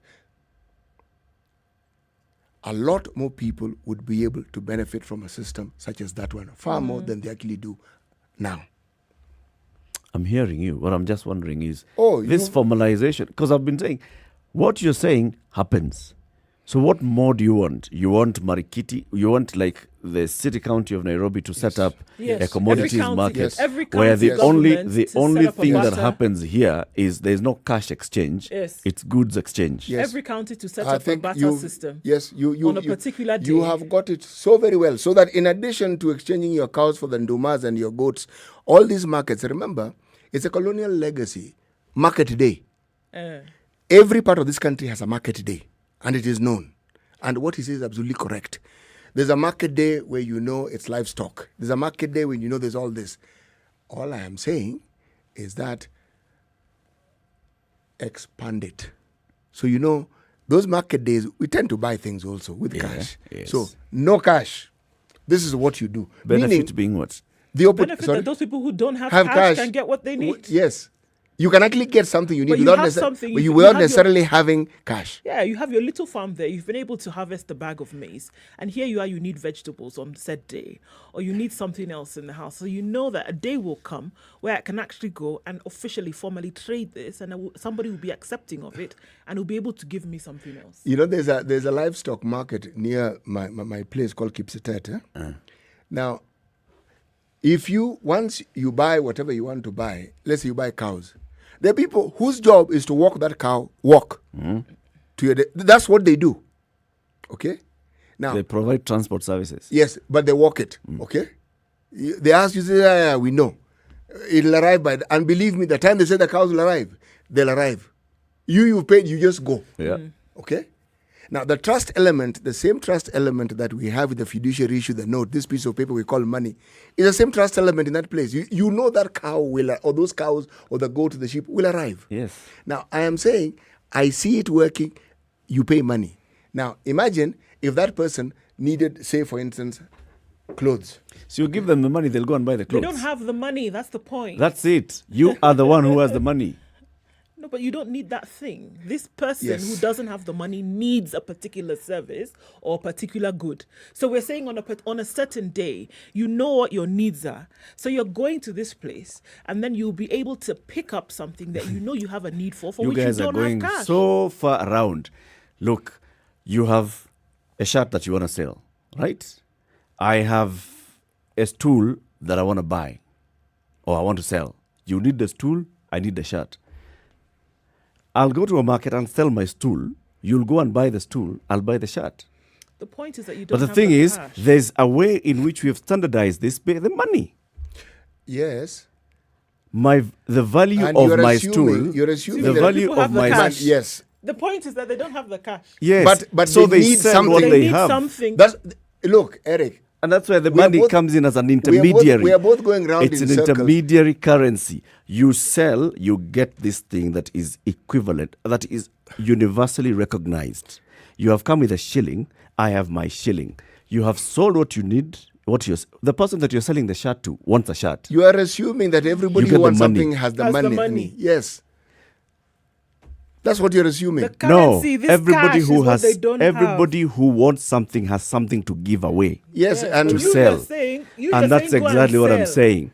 You have something to sell it, get the money. You want to go and buy with the money. The people who are coming this whole to this area, issue of no, now Eric, hold on. The people who are coming to this area, whether they're giving or taking, don't have this cash that you're talking about. So even go and sell, who is buying from you? They're not buying with cash. They don't You're have the saying cash. They don't have the cash. that is a fallacy. See, it's happening now. Trade is happening in this country. Like you're saying, at the local level, you seem when to people you seem to think that everybody who wants something Has money. Yes, so if somebody wants to No. buy something has money. not everybody who has something has money, and that's why you go and sell so that you can get the money. That is the whole purpose of why we have markets and why we have a currency. You know, You go Eric, and sell. Today, what do you want? You want to pay school fees. School fees is X amount of money. You go with your cow to the market, you sell your cow, you convert that cow into its equivalent monetary value. Go to school, pay school fees. Did you have money? You didn't. Did you have a cow? Yes, you did. You go, you have acquired You see, money. there are two assumptions you've made here. One, that many people, more people than we know, have money, and that the currency that you use as a medium of exchange will always have value. It standardizes. Yes. The whole point of having What a currency, happens when that money has no value? What the Or it whole- has next to no value? The whole point of having a currency is for that reason, to standardize. That is the You whole see, point. I'm of not having a seeking to currency. replace the That's- currency with the barter trade. I am seeking to provide us this standardized, structured barter trade as an option, because not everybody has money. That really is my argument. And I hear So you, and I'm this saying particular because it's already structured happening. area is for those who do not have the money. For Look, those who don't have the money. Why don't we take this discussion? Let's take a break. to okay? Zimbabwe? Then we can take all those discussions to whichever part of the world you want us to take them to. 28 minutes to 8 o'clock. Do you agree with what City is saying? Let's formalize. It's already formal. I don't know what formalization of barter trade. Let's expand it. Let's expand the formalization of barter trade. Let's make barter trade legally recognized legal tender. So what are we? It's confusing. Let's take a look at traffic. This is the Situation Room, the only way to start your day. Spice up your life. 24/7, around the world, non-stop. This is Spice FM. Hello. Halo, umesikia? Nimesikia nini? Hujasikia habari? Hebu acha nikuambie. Kile kimetokea. Hello? Hello? Hello? Don't wait for hearsay. Dial *550*1# to read the Standard e-paper from the convenience of your mobile phone for only 20 shillings from your telecom line, and stay up to date for a reliable source with over 100 years of experience with no additional data charges.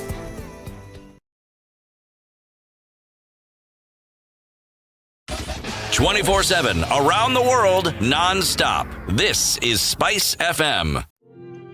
The name is NCBA, and the numbers that matter to you matter to us. Get your NCBA asset finance loan approved in just 24 hours, as well as your car insurance, and start counting the journeys with your loved ones. NCBA Bank. Go for it. NCBA Bank is regulated by the Central Bank of Kenya.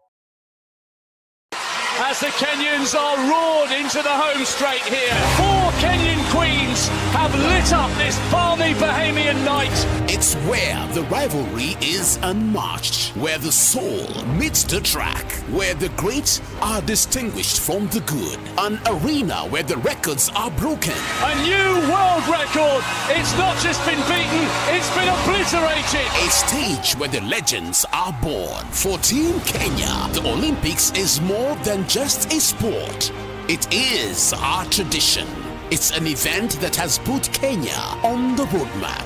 The Standard Group lets you watch every minute and every action live in the 2020 Tokyo Olympics, because we live for Team Kenya. We live for the game. All right, the sun is coming At out this morning in Standard Nairobi, Group, still at 13 sports. degrees, however, going to highs of 22. Cloudy conditions at 12 in Nyeri, highs of 20 and lows of 12. We're looking at mostly cloudy conditions in Nakuru at 14, highs of 24. 22 will be the high in a sunny Eldoret at 13 currently. It's also sunny in Kisumu at 18. We go to highs of 28. We're looking at highs of 27 in a sunny Kakamega currently at 16. Partly sunny conditions in Mombasa at 22, highs of 29. 28 will be the high in Malindi, where it's mostly cloudy at 24. Mostly sunny conditions at 17 in Kampala, highs of 27. 27 or rather 29 will be the high in Dar es Salaam. It's partly sunny currently at 21. Still pretty chilly in Johannesburg this morning at 5 with highs of 18. 30 will be the high in Lagos. That's mostly clear currently at 24. And mostly cloudy conditions at 20 in Kinshasa. It'll go to highs of 31 and back down to lows of 20.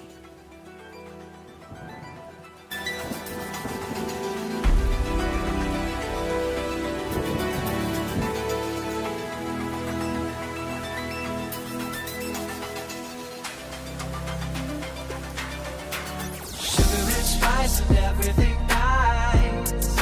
Everything nice. Yikes, quite some traffic on Airport North Road today. Also heading out towards Bakassi. And Bakassi, it doesn't look too good. Heavy traffic and very slow. We're also looking at Cabanas going all the way up Changombe, also slow as well. The ICD route coming inbound from the southern bypass also has a little bit of traffic up there. Is what we're looking at. Mamara Daima, Mombasa Road, also with some bumper-to-bumper traffic. All right, what else are we looking at? Industrial area today doesn't look too exciting. Lunga, then joining with Likoni Road, trying to make your way into the city centre, jam-packed right now, as is Langata Road. We're looking at Ngong Road, where it looks quite messy right now, going towards Aerodrome and out onto Huru Highway. This is the one. Landis Road, also packed, as you're coming in from the City Stadium roundabout. That's what we're looking at, guys. There's a lot of traffic on Muranga Road, headed to the city. Quite some as well coming out of Westlands, Muthui, which is what everybody's using this morning because the Museum Hill ramp is still closed. So, this is traffic hour, and we're right in the middle of it. Let's try as best as possible to be safe. Let us know where you might be stuck or where you find a good route to use this morning. Talk to us on SpiceFM KE on Twitter. Text on 40127.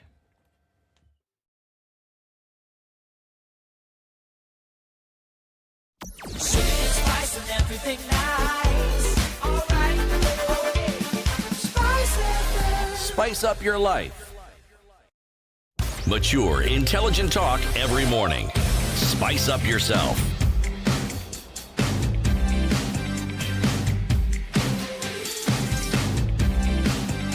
Mornings done right. 94.4. 22 minutes to 8 o'clock. Kenya's biggest conversation continues. 0719-012-600. Join the conversation as well as the social media, SpiceFM KE, YouTube, Facebook, and Twitter. So City Muga today is arguing, you know what? Barter trade worked for a long time in all parts of the world, and especially in our parts of the world. And then now we have this fiat currency, and we have issues of availability and shortage of money with individuals at any one particular time. So you want us to formalize and expand use of barter trade as a formally recognized form of trade. Yes. It is not recognized. It is recognized. Oh, no, it is recognized, but the structure and formalization, you see, it's not that there's an insufficient supply of money. It's the availability in people's hands or pockets and also the value of it. You see, when it's goods for goods, it is not so much the value that is determined for us by whoever determines it, but the value is determined by my need. If I need 2 liters of milk, that's my need. Yep. I am going to determine my discussion with the person who wants my 4 kilos of maize will be, should I give you 4 kilos for 2 liters? So it's, in my mind, value for value. It's direct. There's no, I get my 2 liters of milk and you get your maize and we are done. Yes.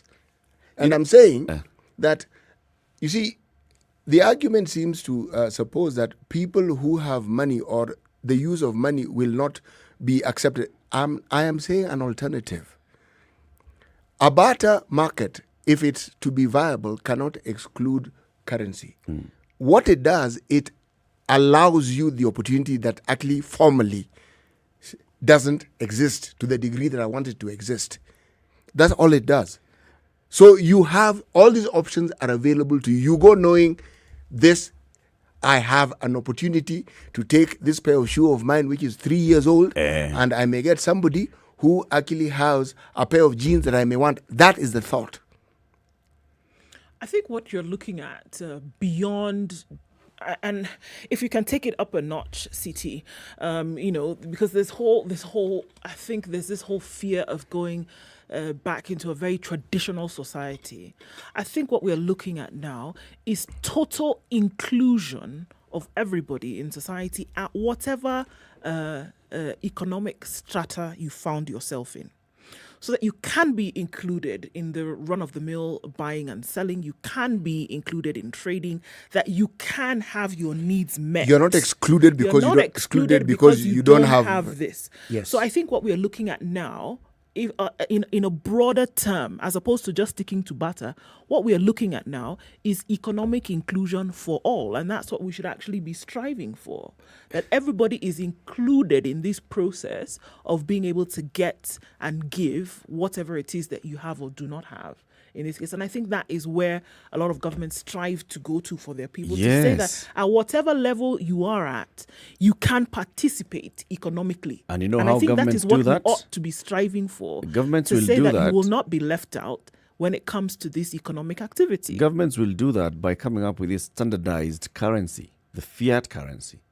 It's basically guaranteeing you value. It's giving you some security on if you have whatever commodity that you have, you go and trade it and you get this particular currency. This currency is legal tender. It's value.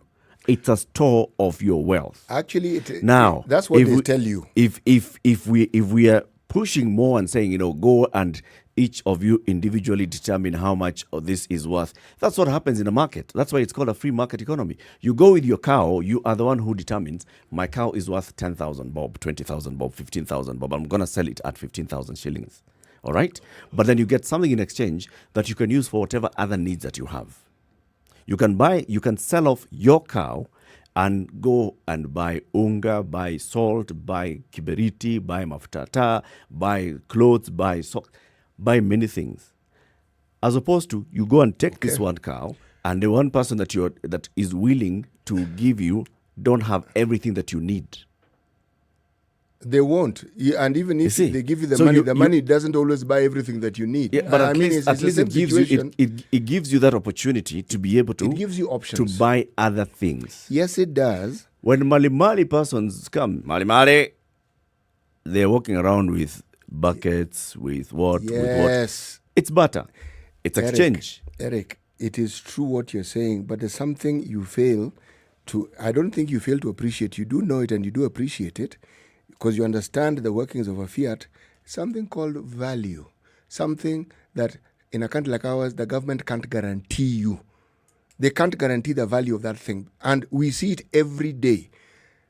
There's always this attempt every day at Labor Day to increase people's salaries by 15%. All they're doing is exacerbating the inflation because the goods that were there the day before you announced it, the same goods. So you supposedly give someone more money. What have you done? They're still going to buy less with the money you've given them. So what exactly have you done? And I'm saying that the strain you put on this so-called fiduciary issue so that everything is dependent on it and you must have it to, I'm saying no. Have it, do what you want with it. But the option I'm talking about on a larger scale, you are talking about individuals thinking it. The fact that individuals think it means it's already acceptable to people. And if it's acceptable, then why don't you expand it? So that it is something that, just like we know there are market days in all parts of the country, you know, there's this supermarket day 2 times a week where you can do A, B, C, D. And when I say expand it, you know, before the break, I talked about Zimbabwe. You know why?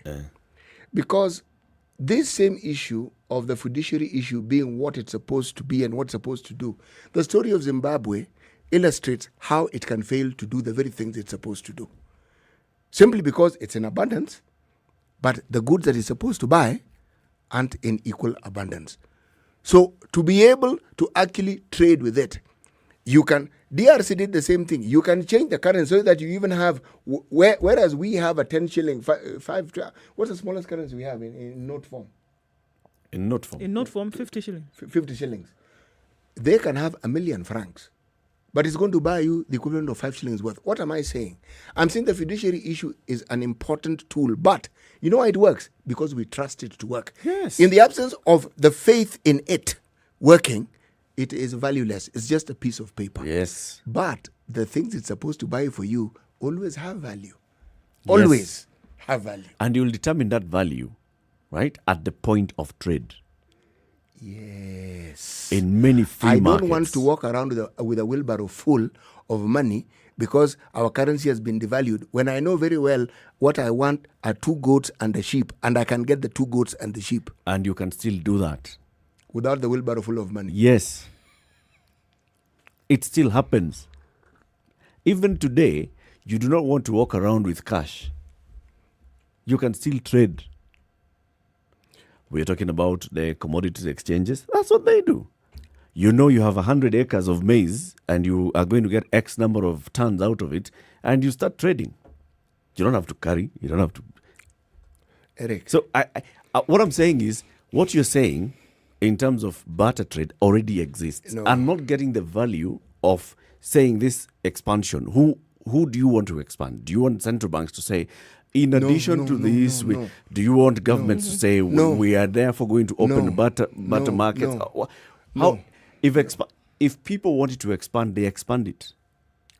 Many people are commenting this morning and they are giving examples of Mali. I've seen Patrick is saying Mwalimu is trying. What he's trying to say is Mali. In Mombasa, it's called Mali. They move around, exchanging whatever they have with anything that you have. Yes, it happens. Yes. Mali happens. Okay. People agreeing, I have something small, it's quick, I want to exchange, happens. I do not know, who do you want to expand and to expand it to what extent? And what value do we get out of that whole conversation of expanding it? The conversation that you get is that you actually extend, one, the availability of a service to a much larger group of people. You also give people the ability to utilize and to use what they have, which is not necessarily hard currency, to be able to get what it is that they like or they want. Or need. Because if it's a place where everything that you say money enables you to buy. Well, if it's a marketplace, everything that you need will be in that same place. I come with my 4 liters of milk and somebody only wants 2. I give them the 2 and I still have 2 liters of milk. In that same place, I will be able to get somebody who probably who has something that I need. What I'm trying to say is this. Providing an opportunity for people to utilize what they already have, often in abundance, without it being on a large scale, like the farmers that we've been speaking of, that is an opportunity that must be pursued. Because at the end of the day... So by who? Who are you? Who do you want to do this? I wonder. Today, it's not the central bank. That's not the central government. Some farmer in Kenagofu today, did I not who focus? Loaded their cabbages onto a truck, yes, and comes to Marikiti market. Yes. If they want to do an exchange and load gunias of maize at Marikiti and go back to Kenagofu with it, they can do it. Nothing stops them from doing it. Your focus is on somebody who already produces things on a large enough scale. Even small, we started with small scale. You're saying we are expanding it to large scale. Yes. We've said small scale. Mali, small markets. Not expanding to large scale. In terms of the commodities being plenty, no. Make it possible for many more people to be in a formal setting. Who do you want to make it possible? I started off by saying, if it's agricultural goods and we are in a country that the bulk of our population actually are subsistence farmers. Yeah. And many of them are in a poor state of affairs because whatever they have, they cannot fetch sufficient money for whatever it is they have. It's what they use for consumption. And I'm saying, if you know there is a market, okay, take this person with a canter where you load things. Everybody who has their bit, let's say, says, look, I need this sort of exchange and there's a market for it, but I can't go. Yep. So, the very activity that you suggested where people will determine, there'll be somebody who will say, look, I have a pickup, which I never use. So why don't I transport these things of yours to this place where the exchange that would suit your purposes would happen. It happens with things going to the market so that people can actually get money in exchange. That already happens. But I am saying, that same money still goes into that same process of buying things. That's what it is. It buys things. It gets services. And I'm saying... There's a question you're not answering, City, and you're going round it. Which one? So you want us... Who are you giving this responsibility? I'm giving it to the ministry. How do you want it to I focused on the Ministry of Commerce, if we have such a ministry, and the Ministry of Agriculture. To do what? So what do you want? I'm answering your question. Yes. Who do I want to give the responsibility? You have answered that. I'm asking the second question. Yes. To do what? You want the Ministry of Industrialization, of Trade, of whatever, of No, Commerce. not industrialization. To do what? I haven't gone there yet. What I'd like them to do... It's one ministry. It's called Trade, Industrialization and Corporate. And Agriculture. Yes, and Cooperatives. Okay. What I want them to do, all these markets and market days that we have all across the country, in addition to what they already do, okay, expand the capacity for barter trade. What do I mean by expand the capacity? Most of them sell agricultural goods and there's a sale of livestock. And sometimes domestic utility things. Yep. I am saying simply expand it because all these markets revolve around cash money. So expand what exactly? What do you mean expand? You're the one who's saying expand. So I'm expand I'm the saying capacity. Expand the capacity so that the availability of goods and services that are there can actually be exchanged as opposed to the focus on the money. Look, if you make it available, you say it, look, folks. On these days in these areas, what we have is a purely barter market. Yes. Or So this section of this market that you have is just for that. It's for people who simply want to exchange goods for goods, not necessarily who want to exchange goods for money. If you want to exchange goods for money, you go to that particular section over there. But why does it need to be segregated like that? What I'm saying is today, if people want to exchange goods for goods, they can do it. Nothing bars them. You are assuming that everybody has the capacity to do that. To do what? To do exactly what you're saying. To exchange goods for goods. Yes. Everybody has the capacity to do it, yes. No. How do people lack the capacity to do it? The capacity is based on knowledge. You assume that just because, say, I grow skuma wiki, I have the knowledge that my skuma wiki can be exchanged. For what? Apart from my eating it. Unless I am told that, you know something, there's a market in which that skuma wiki of yours can actually get you beans. People need to be told. Yes, people need to be told. So if people are told, then we go to a market and say, on this day, this is only thing that's going to happen. We don't need all those things. But man. I didn't say I'm it's saying the let only it- thing. Not the only thing. You know, every Do you time know I'm I a very say, big advocate for things to happen organically. If the markets want things to happen that way, they happen. People were not told at Mali Mali, when you hear that guy saying Mali Mali, it means that you can only exchange with what you have. No, But Eric, it happens organically. people were we the issue of the fiduciary note, from cowrie shells to those coins with a little hole in the middle now to what we have, did it happen organically? No, it was introduced as a medium of exchange, something that people could understand. You see, let me put it to you this way. I see where you're coming from, and the idea that you have is you want me to explain to you in great detail how it is that I think this thing is going to work. I can't. Because with every idea, I see a need and I see a niche and I see an opportunity. Because one, with COVID, you have no jobs, which means you have no money. If you don't have money, or if you have money, it isn't enough.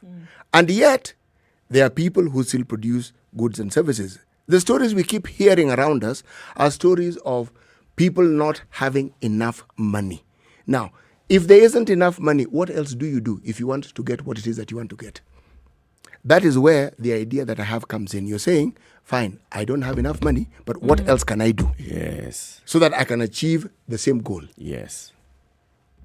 And does that conversation happen in the in the society? Yes, it does. Not enough. People leave their houses, they go and work in somebody's farm, they go home at the end of the day with food. People leave their houses with their homes with chicken, they go somewhere, they exchange, they go back home with maize and beans and potatoes and whatever else. It happens. So, you know, we've been saying this, barter trade has been there since time immemorial, and it still continues to happen today. The only issue that I'm not understanding from you is what you want to see. When you say, let's expand the capacity, let's do this and the other, I'm not understanding what exactly are you saying you want us to do? Because it already happens. People today, if people want to go to Marikiti and exchange goods for goods, nothing bars them from doing that. Nothing. So if we say, for example, that now we want then maybe the government to come in, tell me what you want the government to do. You want the government to say you're now allowed to? Many parts of the country that we have, we have subsistence farmers and we have large-scale farmers, whatever it is you want to talk about. Yeah. Now, one of the strengths that small-scale farmers have, and we see it in the tea industry, is they group together in whatever group is, call it a SACCO, call it a group. Some even end up owning, say, a processing factory. It's grouping, all right? It gives them that strength. Now, that strength gives them the bargaining power for this. So it isn't one small-scale farmer. Now, it isn't barter trade, but the moment you bring in the warehousing system, it more or less becomes that, because as direct value is given to your product, so that receipt, that receipting process, that receipt has the equivalent of money. Yeah. Okay? Now, that is understood. It is taking whatever existed to yet another level. But by the way, that isn't new either. When everybody is dependent on money, the idea of barter, as you've so very eloquently described this, happens with people who have only their energy and their strength to trade with. That's what they go and trade with when they work for you, so that you can give them certain goods. Yeah. That's what they trade with. It is barter. Yes. I agree. Now, what about people who have their energy, but they also have goods? But as I said, they are in an area where everybody has exactly what they have. How then do you trade? What you grow is what your neighbor grows. Yeah. So, and you may need something else. That's where barter comes in. Government intervention often has to do with the government ensuring that, one, what you are calling organic and informal is given an expansion so that more people can participate in it, knowing it is regulated. This is what happens on such and such a day. That's all I am saying. I think also the awareness that you can actually do this and it will be accepted and you don't have to struggle.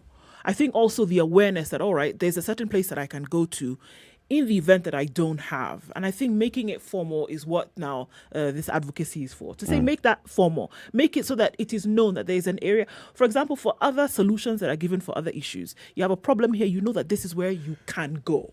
And you know that nobody's going to be demanding cash of you, or you know that at the end of the day, you will not return with your goods having not fulfilled that need that you went in the first place. Eric, so you will know that those provisions have been made and that they are accepted as a way of doing things. Do you remember a time in this country when dairy farmers actually poured out their milk? Yes.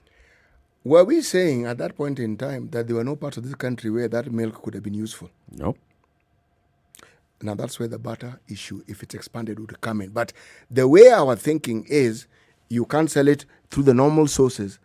Now, butter, with government intervention, have said, look, this milk that seems to be in abundance here, we have an area that doesn't have milk at all. Yes. In fact, there are 3 areas. This is what we ought to do. It wasn't done. So the farmers were left to the vagaries of the market that they were accustomed to, and their milk went. What failed is a whole failure of the value chain system. Because even if you want to transport that milk to parts of the country that have less milk, you need to transport it. You need to store it. You need to cool it. You need to transport it. What failed in that time was lack of cooling plants. That's it. It was not because butter did not exist. Otherwise, people who had potatoes in other parts of the country, not potatoes, what else? Cabbages. Onions in other parts of the country could have brought those onions to this county and would have exchanged with milk. The issue is perishable, fast, no storage, no cooling. Let's go to the top of the hour. It's now 8 o'clock. Kenya's biggest conversation continues.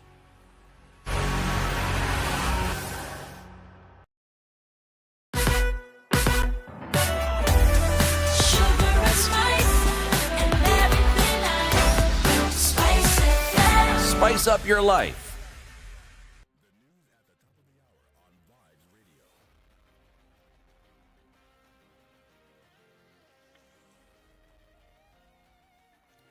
This is Newswire. I'm Dennis Aseto. Students joining Form 1 continue to report in various schools across the country. At Bungoma Boys High School, head teacher Enoch Tandanja says they have followed all health regulations from the Ministry of Health to prevent the spread of COVID-19 while ensuring that no student is denied the opportunity to study because of school fees.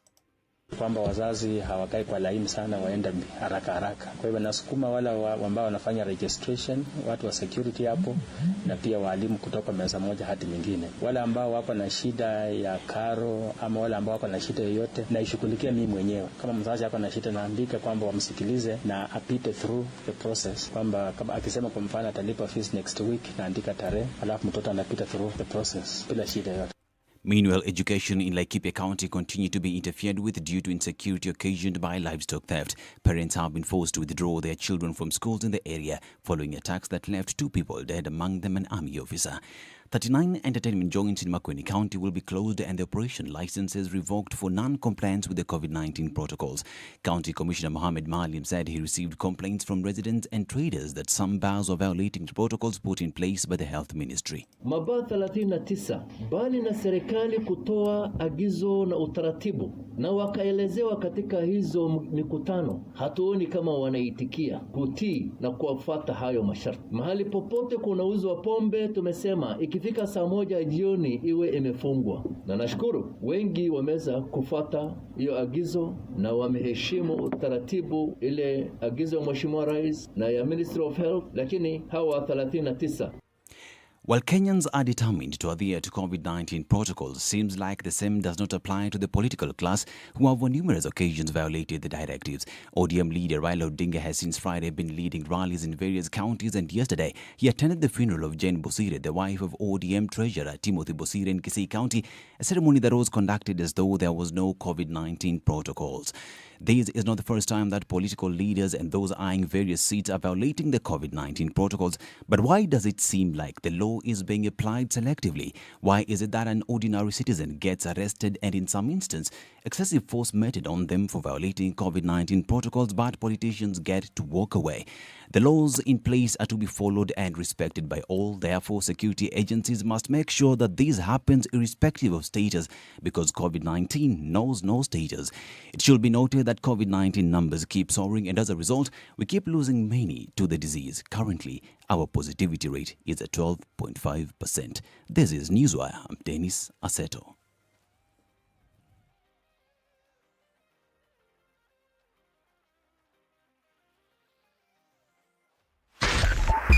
.5 Spice FM, Kisumu. Okay, guys, really heavy around Maradaima this morning, in and outbound on Mombasa Road, and I don't know why it's looking so bad, but it really is. The construction, we know, still continues regardless, but we're seeing quite the traffic situation there. In other parts of the city as well, we're looking at traffic on Langata Road all the way through past Nairobi Dam, out then towards the Timor roundabout. A little bit of traffic then also on Bagathi Way as you get towards the City Mortuary roundabout. Where else is it looking heavy? Coming off Langata Road, joining with Lusaka Road at the Nyayo Stadium roundabout, then headed out onto Uhuru Highway. In and outbound is where we see a lot of traffic today. We're also seeing traffic on Thika Road connecting with Kiambu Road at Pangani there, going towards Ngara, out into the CBD. It is traffic hour and things are really heavy. But we're going to keep looking at things this morning. Help us out. SpiceFM KE on Twitter. Let's see what it looks like in your neck of the woods. Let's see if we can get people through. The bypasses are looking pretty good as well. Southern, Eastern looking pretty good, as well as the Red Link Road and the Northern bypass can be used this morning. Let's use them. Talk to us on SpiceFM KE on Twitter. Text on 40127.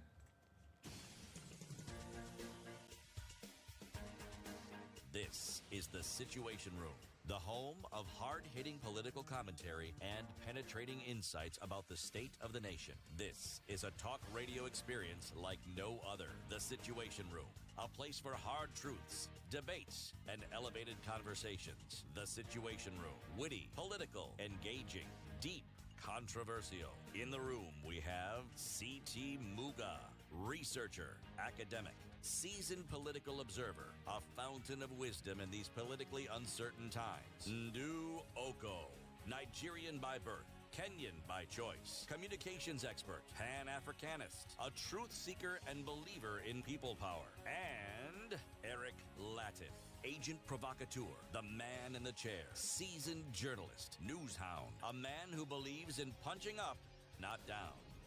This is the Situation Room. The only way to start your It's the third hour of Kenya's biggest conversation, the Situation Room, broadcasting every weekday morning, 6 a.m. to 10 a.m. on Spice FM.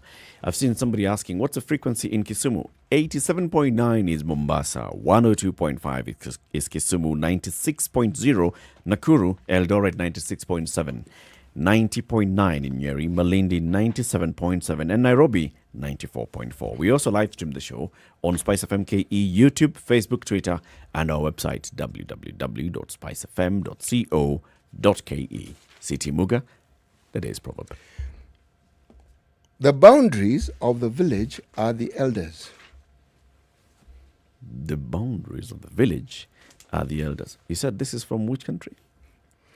Africa. It's from the African country? Yes. All right. We go to Africa. Yes. We've got good proverbs. Yes. And the country of Nairobi. Okay. So let's talk about COVID-19. And we always begin this show at the top of the show at 6 o'clock with looking at the latest numbers of COVID-19 in the country and in the world. And lately, the health CS, Muthui, told us, in fact, people have been talking about getting into the fourth wave. We never really got out of the third wave. And we are seeing a spike in numbers still in the third wave. The numbers as they have been looking lately, and you said today, how many were recorded yesterday? 591. 591. And that's on a low side because it's coming off the weekend for yesterday. Yeah. So we're going to be having now more and more numbers, maybe coming into the following week. Yep.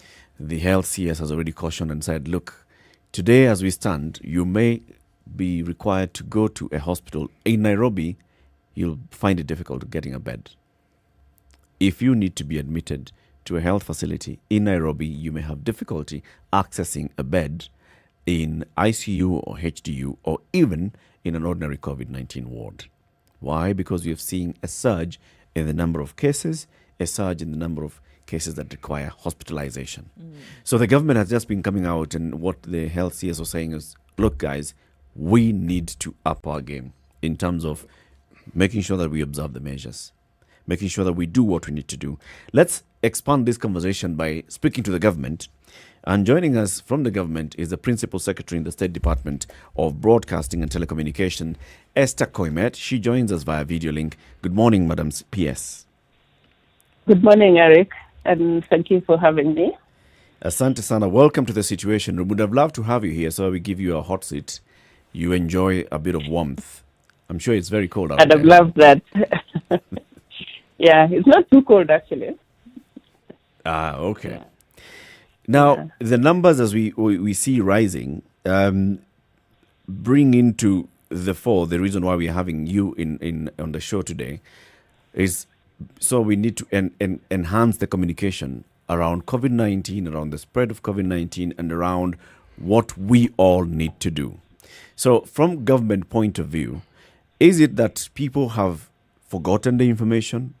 Or is it that people have known the information, but, well, we are inundated with new information all over and every new day, including information about how to stay alive just by eking out a living, that maybe the information has been reduced? Why do we need to have like a fresh injection of information from government on COVID-19? Thank you, Eric. I think one of the things that has happened is obviously that we have a new variant of this dreadful pandemic, and we are seeing it not just in our country but across the world. They tell us that it is a very contagious one. It spreads fairly fast, and so we are seeing increased cases. There has also been obviously laxity in our observing the COVID measures. So if you look, for example, at the way people wear masks, where they wear them, they don't really put them on correctly. You see them hanging below the nose, hanging by the neck, sometimes by the ear. We're not really being consistent with the way we wear the masks, with the way we keep the social distance, and so on. So I think what happens is whenever we have these containment measures, we up our game, and then the pandemic, the numbers get lower, the positivity rate gets lower, and then we sort of relax. Yeah. What is the message? And I think this is one of the things that we talk about, that we've been speaking about from the very beginning, Madam PS. From the very beginning, it has been that what is the one communication that whether Kenyans close their eyes and they're asleep and they wake up from bed and they're going, what is that one message that we're trying to say? This is one thing that we must remember concerning COVID-19 at all times, regardless of whether there's a vaccine today, there's a cure tomorrow, whatever the case may be.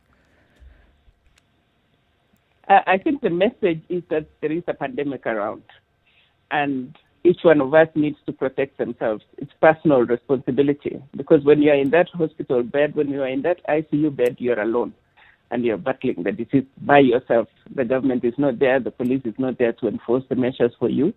So it is really personal responsibility. Let each one of us be responsible, put on your mask correctly, ensure that you're, keeping social distance. Ensure that you're washing your hands, sanitizing, and if you feel unwell, get help. Get checked as soon as you can, and just make sure that you're keeping the containment measures. I think it's this personal responsibility. When we talk about personal responsibility, it appears as if people are, not directly connecting personal responsibility with COVID-19. Because if you listen to people talking today, we'll talk about, the politicians and what the politicians are doing. We'll talk about why is the government restricting my movement? Why is the government restricting my freedoms? There's a disconnect between internalizing this personal responsibility and fighting COVID-19. Why do you think this is so? Obviously, maybe there's the issue of the lives versus livelihoods, and we've had people say, I'd rather die trying. And I think that's why the government has been very sensitive to make sure that we keep a balance between the lives and livelihood. And then I think in the beginning, I think people had not come face to face with the reality of COVID. But increasingly, that is changing because you're finding that someone who's been unwell, you've attended a funeral of someone who died. So I think increasingly people are becoming aware. The problem obviously is, when they are like political rallies and so on, people still attend. And I think that's why CS Kagwe always says, nobody is forcing you to go to these things, So I think it's just for the situation where people haven't come face to face with these things, sometimes it's difficult, to make a direct connection. We see this, for example, when luminaries such as Governor Kiraitu Murongi or Senator Amos Wako or even government spokesperson Colonel Cyrus Aguna came out and gave their own experiences. You could see people, associating. So I can see so-and-so saying they went through this experience of COVID. Do you think more of these is what is required? Basically, what I want to ask here is, in terms of communication, because you are in that docket, do you feel that we need to keep refreshing the communication messages? Because what we've been having is the same. Wash your hands, wear a mask, observe social distancing. Wash your hand, wear a mask, observe social distancing. It becomes just like one of those breathe in, breathe out kind of messages. So do we need to keep refreshing this information, and how is the ministry doing that?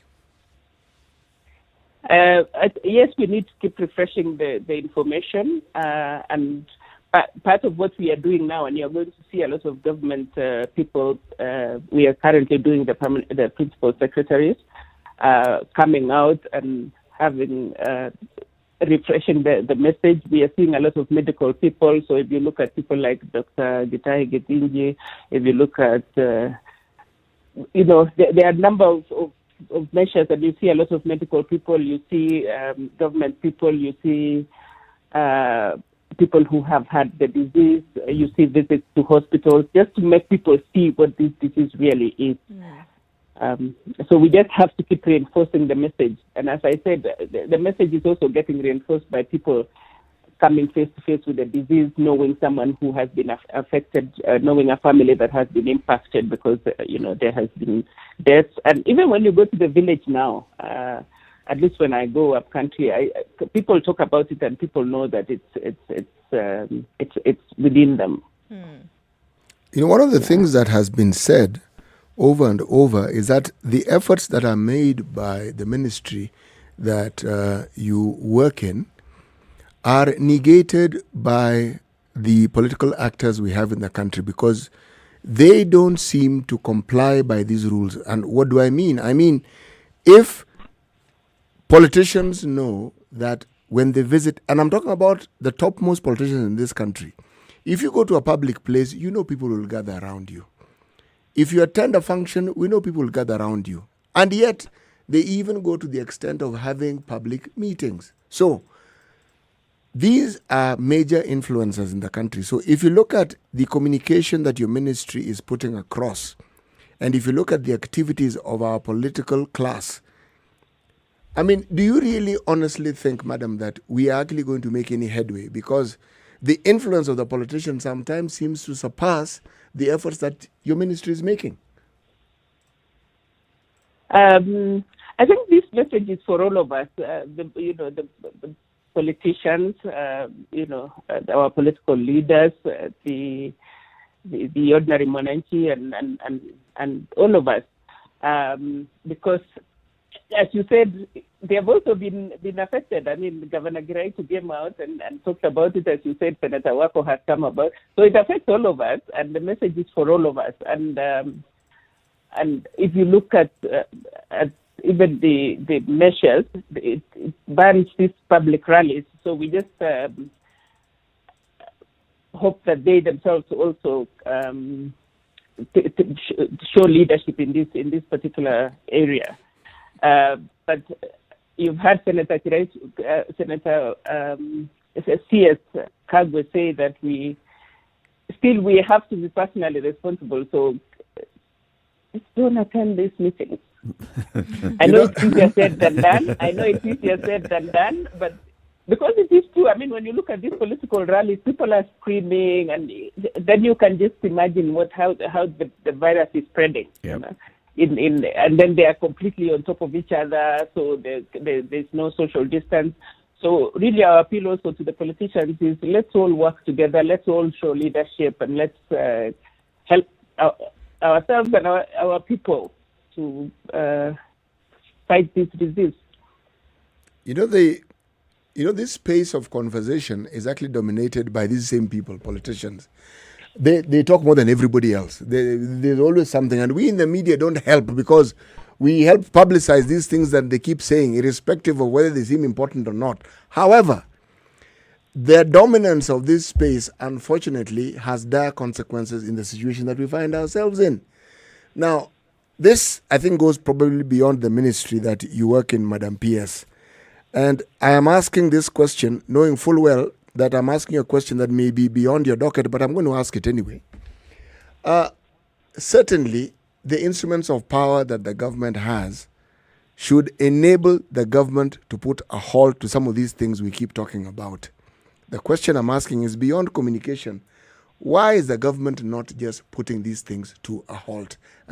Forget talking about it, because the government talks, the politician talks. The Ministry of Health talks, the politician talks. Perhaps we should stop talking and do. Yes. But you have said maybe you need to help us by not publicizing, because if they are not in the media, they will not do it. And let's all work together, because it's not that the government has not said there will be no meetings. I think, unfortunately for us, of course, we are also heading into a political season. And we are very political animals. So even as citizens, we like to consume these political messages. And as you said, sometimes we don't realize, like when I go into that political rally, I'm actually endangering my life. And as I said earlier, if I'm in that ICU bed, it is me and my God.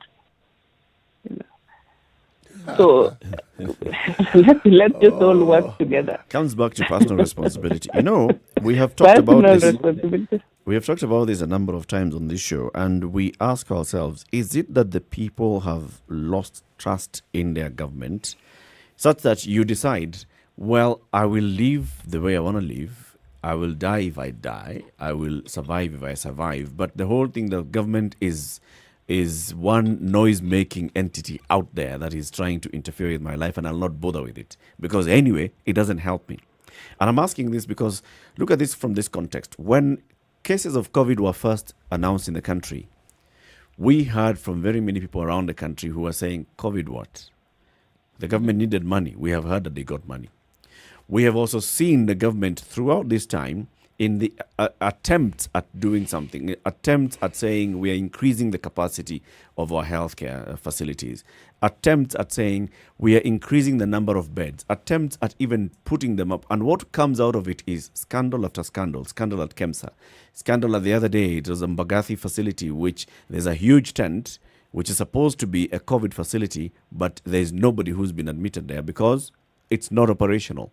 A year plus down the road. So it gets to a point where you ask yourself, is it that the people are just observing and seeing this government is too much talk and no action? So even this talk by government is just one of those things. The government doing its thing, and I've got to live my life. But it's our government, we elected it. Oh, that's very true.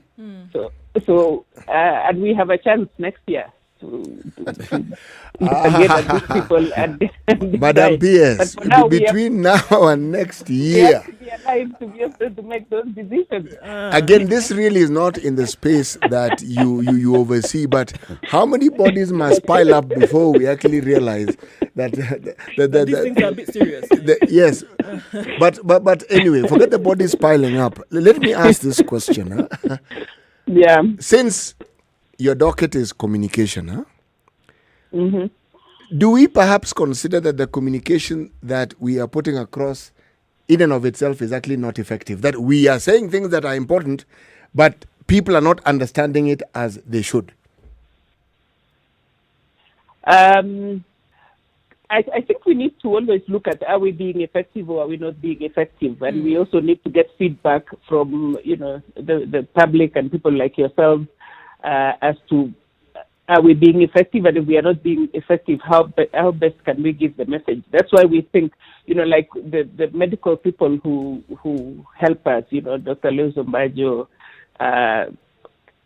Gitahi Gipinji, as I said, and a number of them who come across, Dr. Amos himself, when they talk, they are medical people, they understand, and people listen. So that's why we also seek the support of these people to be able to communicate. The messages that we give are messages that are actually developed with the Ministry of Health because they are the subject matter experts. And we are open to suggestions. If there are better ways that we should be communicating, please let us know. But we, as I said, we are all in this together. We need to work together. We need to help each other, and we need to take personal responsibility.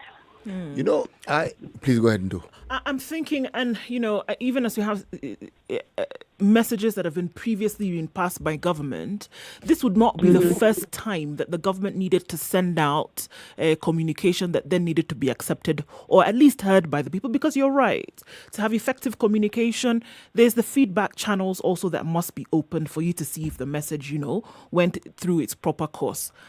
However, it seems as though in this particular instance, there's so many other things that are happening that then seem to befuddle the process.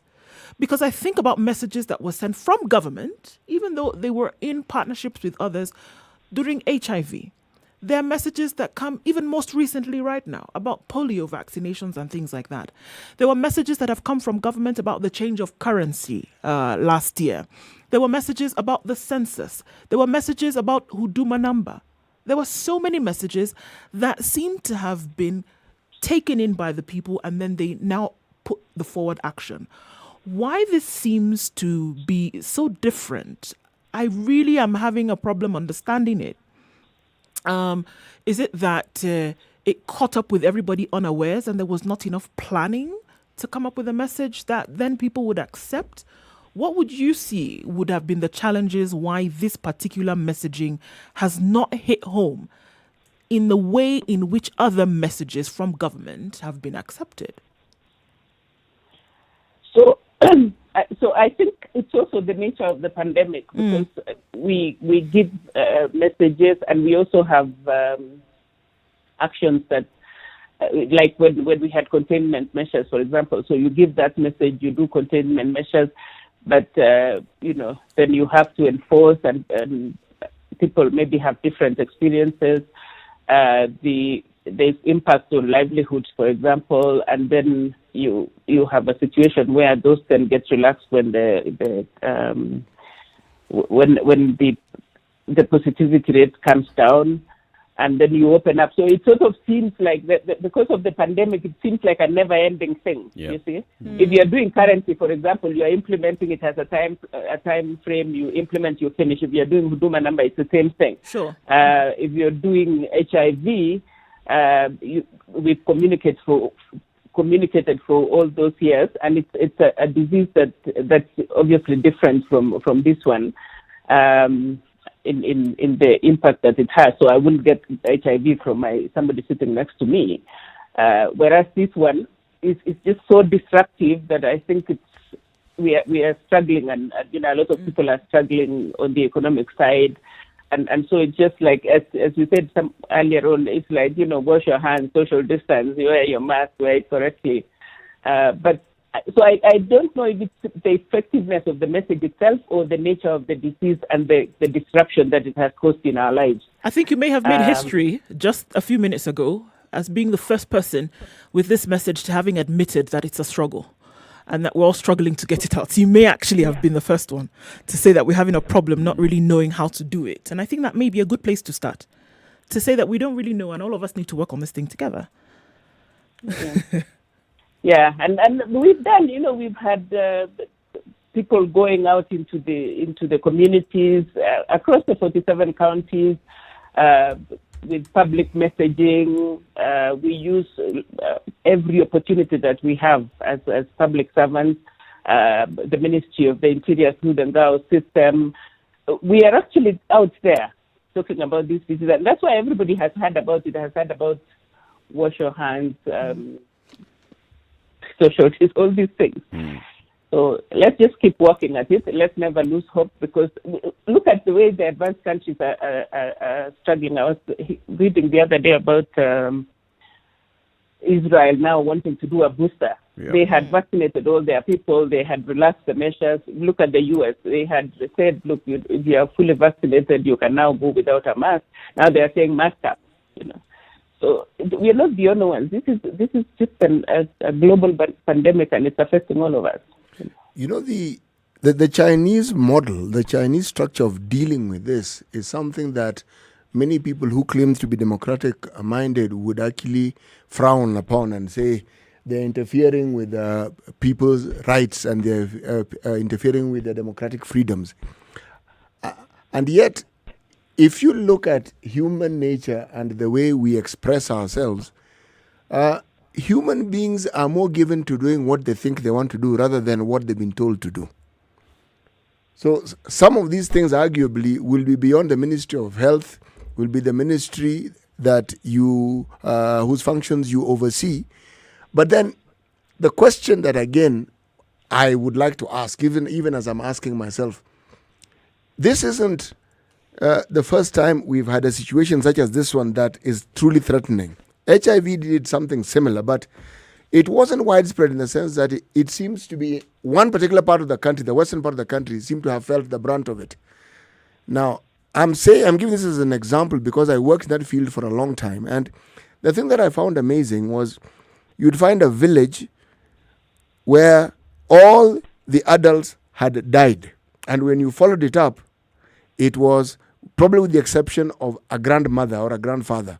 It was HIV. And yet the strange thing is, the adults who remained there were now these adolescents. And every once in a while, it wasn't frequent, you'd come across, especially in communities where they were near the lake and they were fishermen, you'd find an adolescent with two wives. They're 17, the one wife is 16, the other one is 14. And you'd ask the person, but are you not aware that the situation that you put yourself in is harmful? And the truth of the matter is, you then realize that what you're fighting is not HIV. What you're fighting is the mindset that people have with regards to how they should conduct themselves, even in the face of a pandemic that is actually threatening their lives completely, or even a situation where it is clear what the pandemic has already done. Yep. And unfortunately, what we're telling people with COVID is that wash your hands, wear a face mask. Now, is it a compliance issue? Again, I'm saying we are talking about human nature. And this is something that, much as you leave it to people to take responsibility, the Chinese approach should be considered. But the Chinese approach works because the culture in China is the government speaks, you listen, and you obey. And so you cannot, if the government says do this, you do it. China is, we've been there many times. Okay, I'm going to say something that I will be blasted for, but I'm going to say it anyway. Why doesn't the government just declare a state of emergency? Because then it will have the same powers as the Chinese government. Do you think people are going to follow it just because the government has said? Will they have a choice? You think there'll be a choice? You think this will be a debating matter where? But you see what the PS is saying. Yes. The people of China.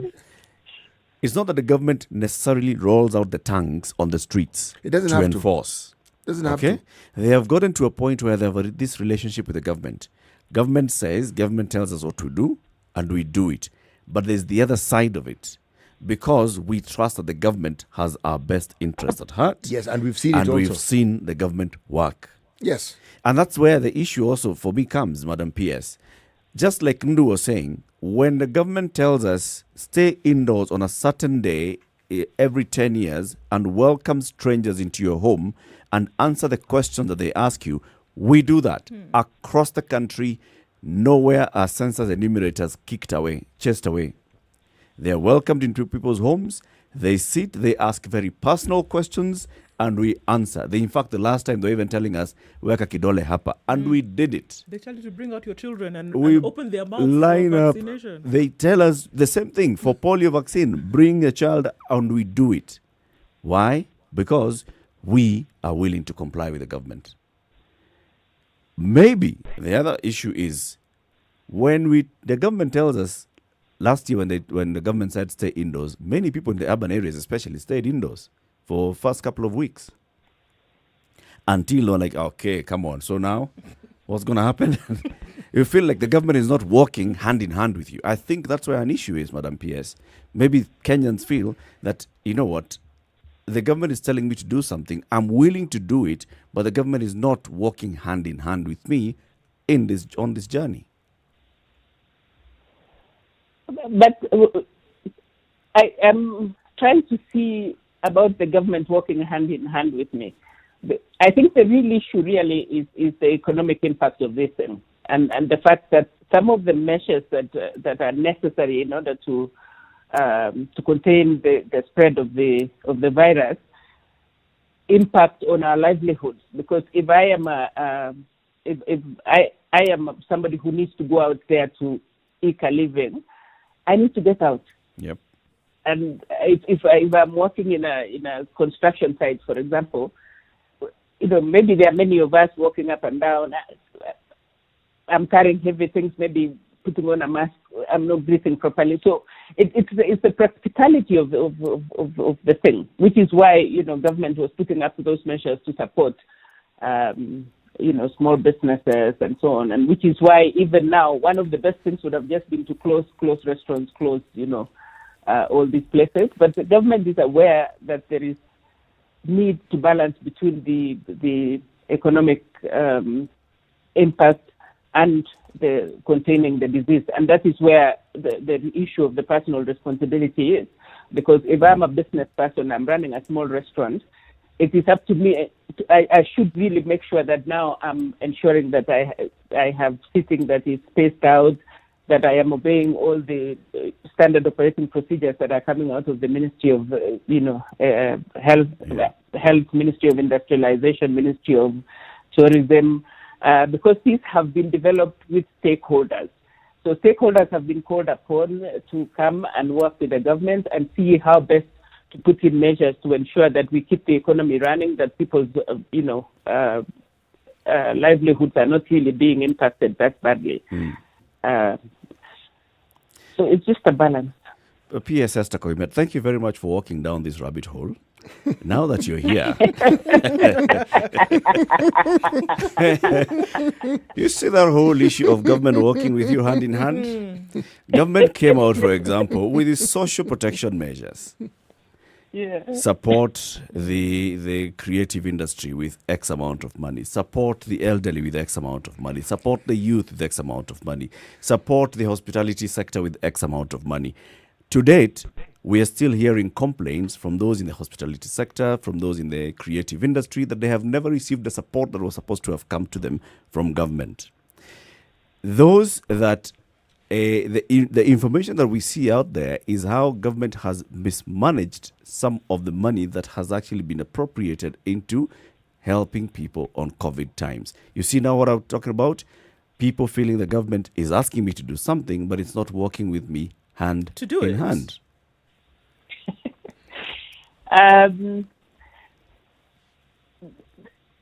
We keep engaging with the different sectors on the issues that they have across government, and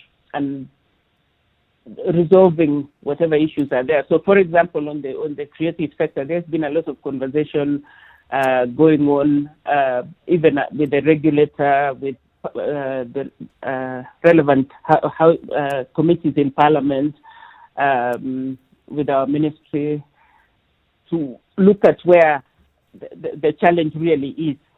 And one of the big challenges they say is the CMOs and so on, but I don't want to really go down that discussion.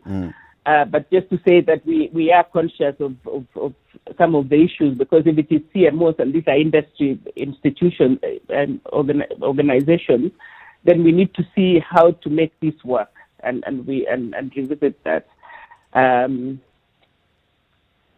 But I as I said, but we also have to realize that the support that is given. Remember, it was given last year, and then after the new budget, there are new measures, and so on. So it just keeps happening. If you look at Cousin Pani, for example, every time it's come to an end, there has been renewal to just make sure that some of the people that are working on this are supported, and we get good feedback.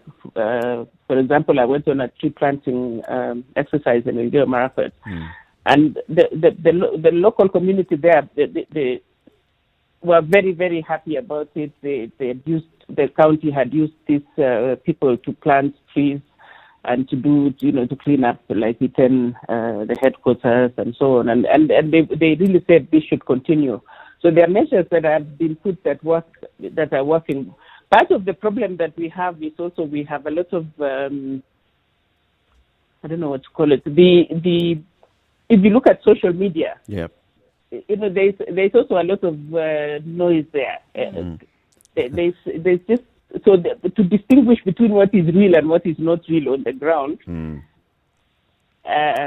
can get difficult, because some of the messaging that is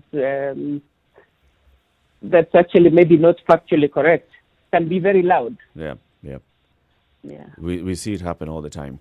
But PS, we want to thank you very much for joining us. As we conclude the conversation, give a message then to the people who are listening and watching us this morning in terms of what we need to do to curb the spread of COVID-19 at present. Yeah. Thank you very much again for having me. I think the message that I want to leave us with is one that the government is going to get a good number of vaccines, doses of vaccines, and we really need to come out to be vaccinated, because the message that we are getting from the medical people around the world is that vaccination works. Even though you can still be infected, the outcomes are not as severe as they would be if you are not vaccinated. So I think it's really to say, let's ramp up, let's avail ourselves of the opportunity to be vaccinated across the country as the vaccines come rolling out, because the government has the intention of vaccinating at least, say, 10 million people by the end of the year, and to reach about 26, 30 million by the end of next year, working towards that herd immunity that the medical people talk to us about. And then the issue of the personal responsibility, we cannot overemphasize it. It's what we need to do. So even as we go about our own duties, our own responsibilities, our own businesses, let us be conscious of the fact that this disease is with us, that we need to protect ourselves so that protect the next person that is with us, and hope that obviously that we overcome it with this vaccination that is going on around the world. I thank you very much. Thank you. And help us communicate. Help us communicate. Yes, we do that every day. We thank you. Asante sana. Thank you. Esther Koimet, Principal Secretary, Broadcasting and Telecommunication. Asante sana. It's been a pleasure having the conversation with you. We hope to host you in the studio soon. You have a lot of information, not just on the current State Department, but also in Kenya's economy and what needs to happen and what's been happening. We hope to host you and you can get some of these insights from you. Thank you, Sana. I'd love to, and God bless you very much. And thank you for the good work you do. Thank you very much.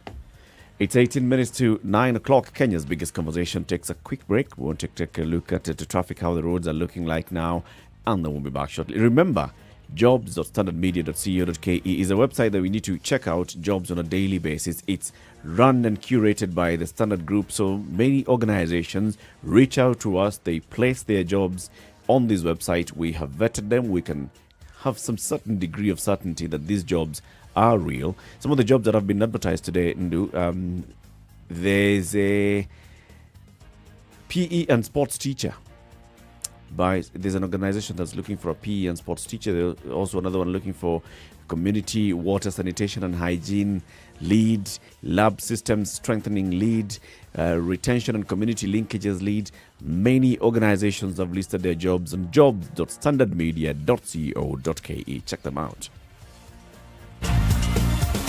This is the Situation Room, the only way to start your day. Spice up your life. 24/7, around the world, non-stop. This is SpiceFM.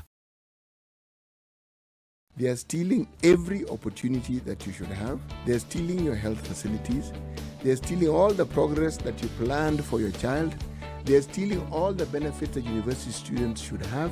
Your livelihood is slowly being taken away from you, which means your life is also being slowly taken away from you as you watch.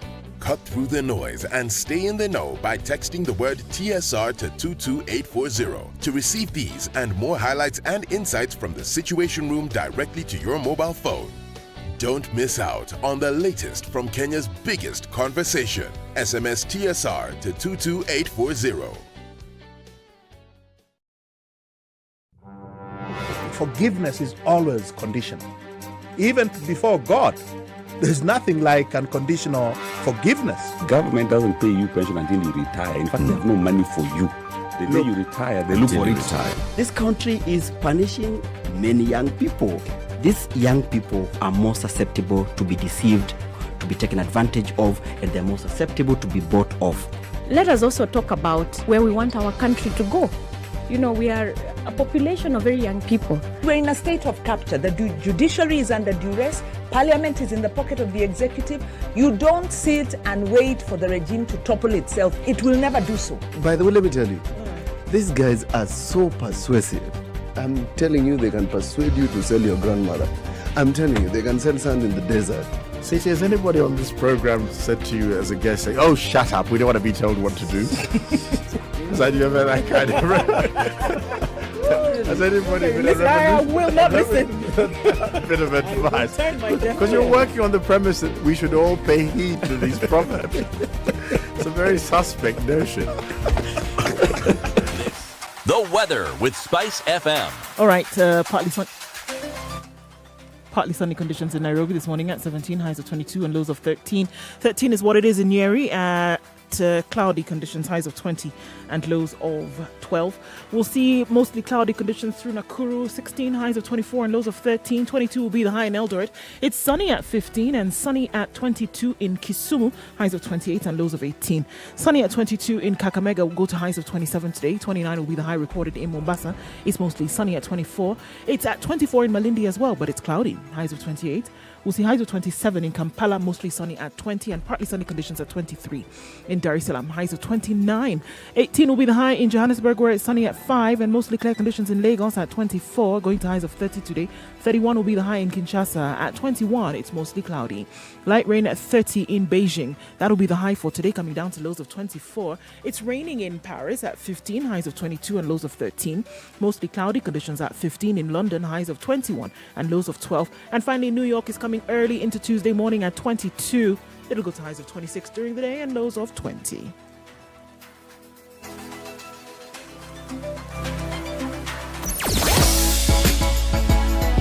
Sugar and spice and everything nice. Spice FM. Spice up your life.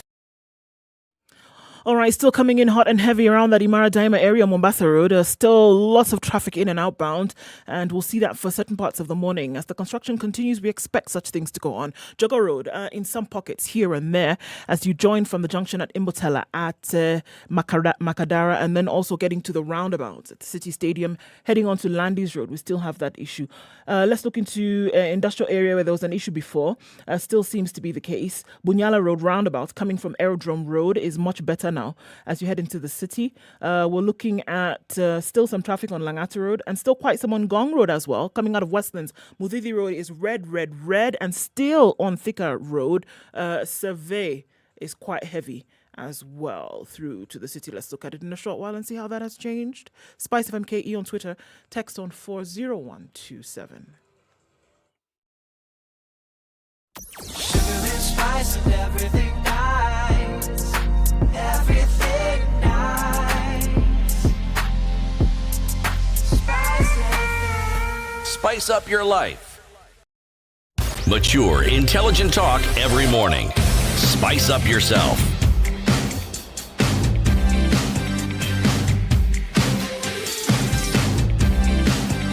Mornings done right. 94.4 Spice FM, It's Nairobi. 12:09. Kenya's biggest conversation continues, and we thank you very much for joining these conversations every morning. Becky Kim says the reason the messaging on COVID is not working is because the government is treating it as a security concern first instead of a health concern. Huh? It's an interesting perspective, and I would like to add on to that. Anything that reaches the level of a pandemic stops just being a health or a security concern. It's a social, it's a relational concern.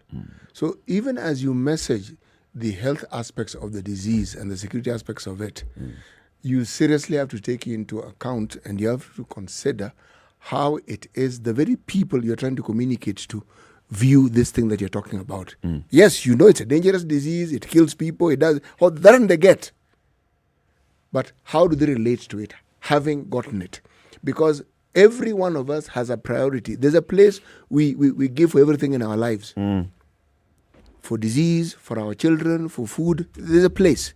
So where do you think the pandemic fits in? Where exactly does it? I think it fits in at that moment when you are unwell, or when you're calling a friend or a relative who's sick, or when you're planning the burial within 72 hours of somebody who's sick. Yes. It's very much alive. Yes. After that, I think it reduces. And why is that? Because I was asking myself the same question, CT, as we were talking to the PS.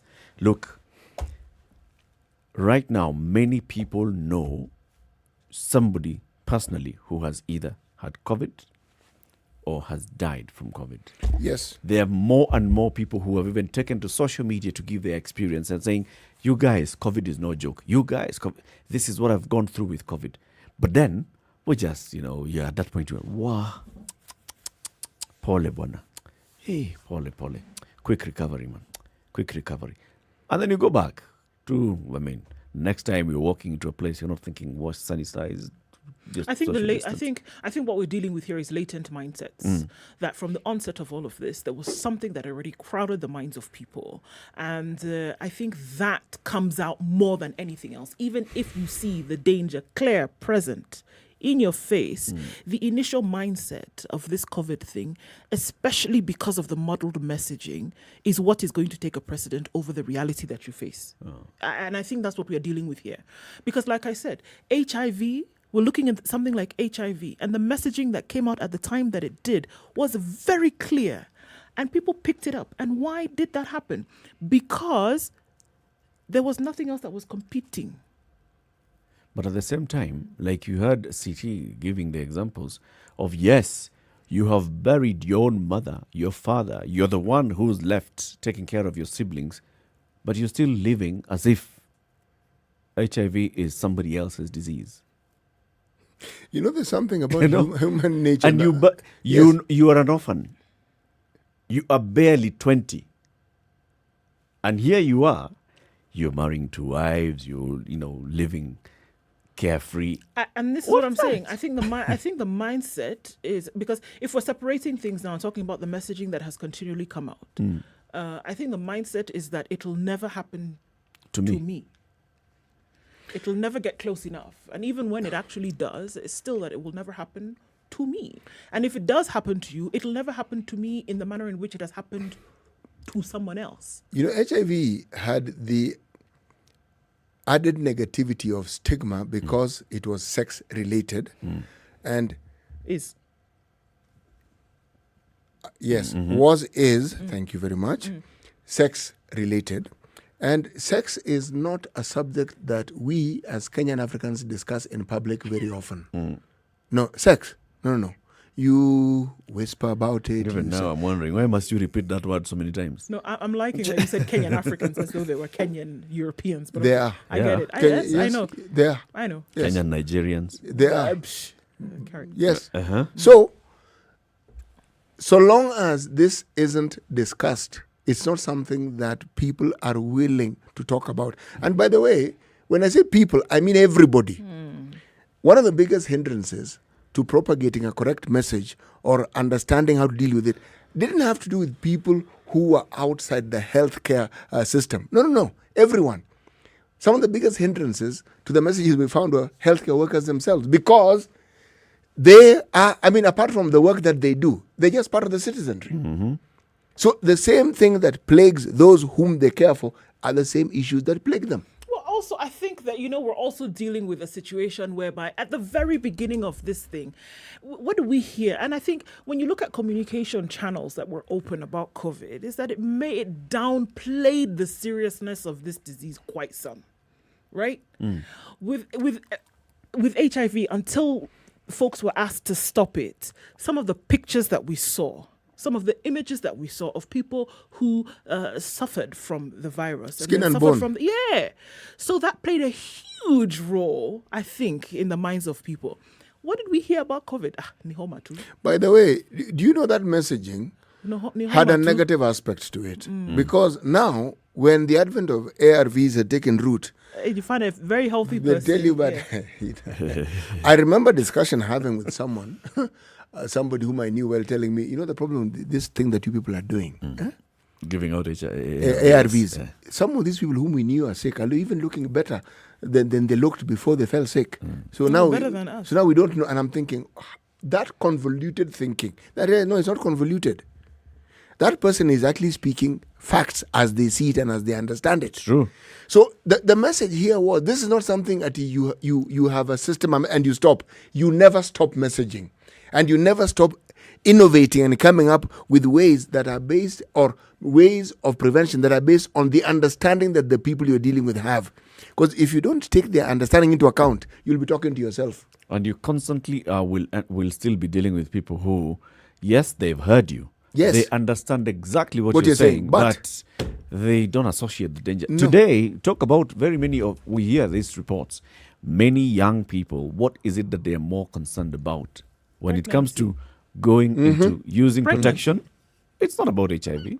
No, it's not about STIs. It's pregnancy. Pregnancy. Yes. So it's not that they don't know HIV. No. But pregnancy is of primary concern. Same thing that we're talking about. Also, maybe the fact that it has a low mortality rate. That they hear 1%.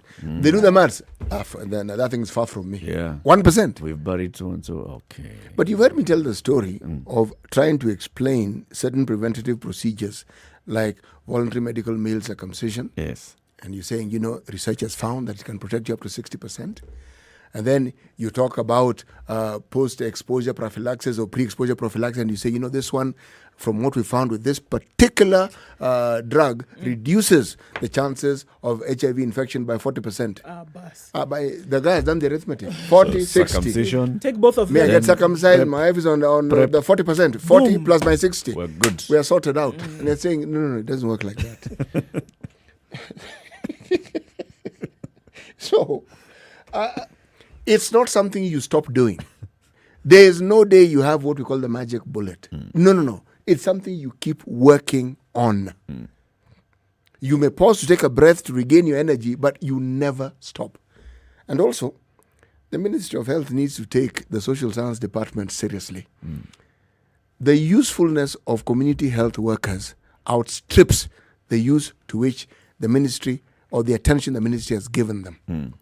There's verbal talk, we are increasing, we're talking, but if there were, believe me, some of these problems we keep having in the health sector would be reduced significantly. This is under the Directorate or Department of Public Health, isn't it? Public Health. We have an entire director of public health. Yes.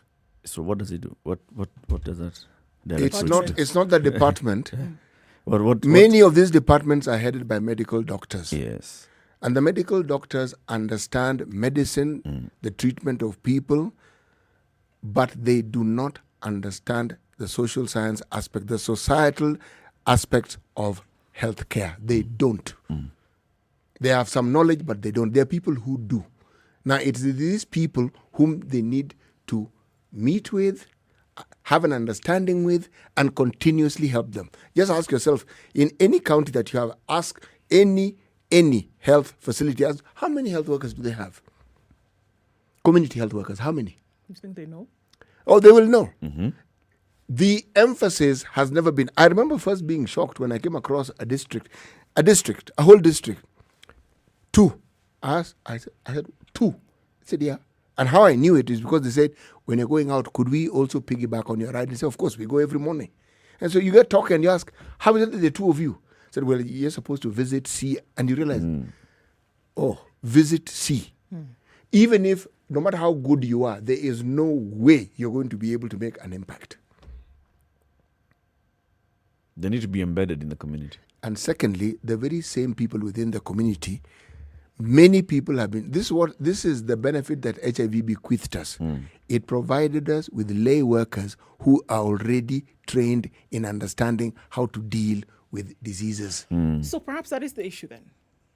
That even when there's a messaging coming out and the things on the ground are totally different from what the messaging says, it is very difficult then for the people to grasp that message. So it just requires a bottom-up approach. Oh, good Lord. Actually, true. It does. Because this trickle down, it's not trickle working. down is actually, it's the word trickle just ends there. It doesn't down. No, you add Trickle. down, you just add down to it. Trickle. No, it's trickle. Stop it. Leave it at that. Let's continue these conversations in the next hour. Thank you very much for tuning in to Kenya's biggest conversation. This is the Situation Room with Eric Latif, Nduoko, and CT Muga. So the Olympics are still ongoing, and shortly we hope to get in touch with our man on the ground, our man in Tokyo, Robin Toskin, to find out, so what's happening, Bwana? We should have been winning like goals left, right, and center. Steeplechase was ours, gone. 5,000 was ours, gone. 10,000, it'll go. Hey, good morning. It's 9 a.m.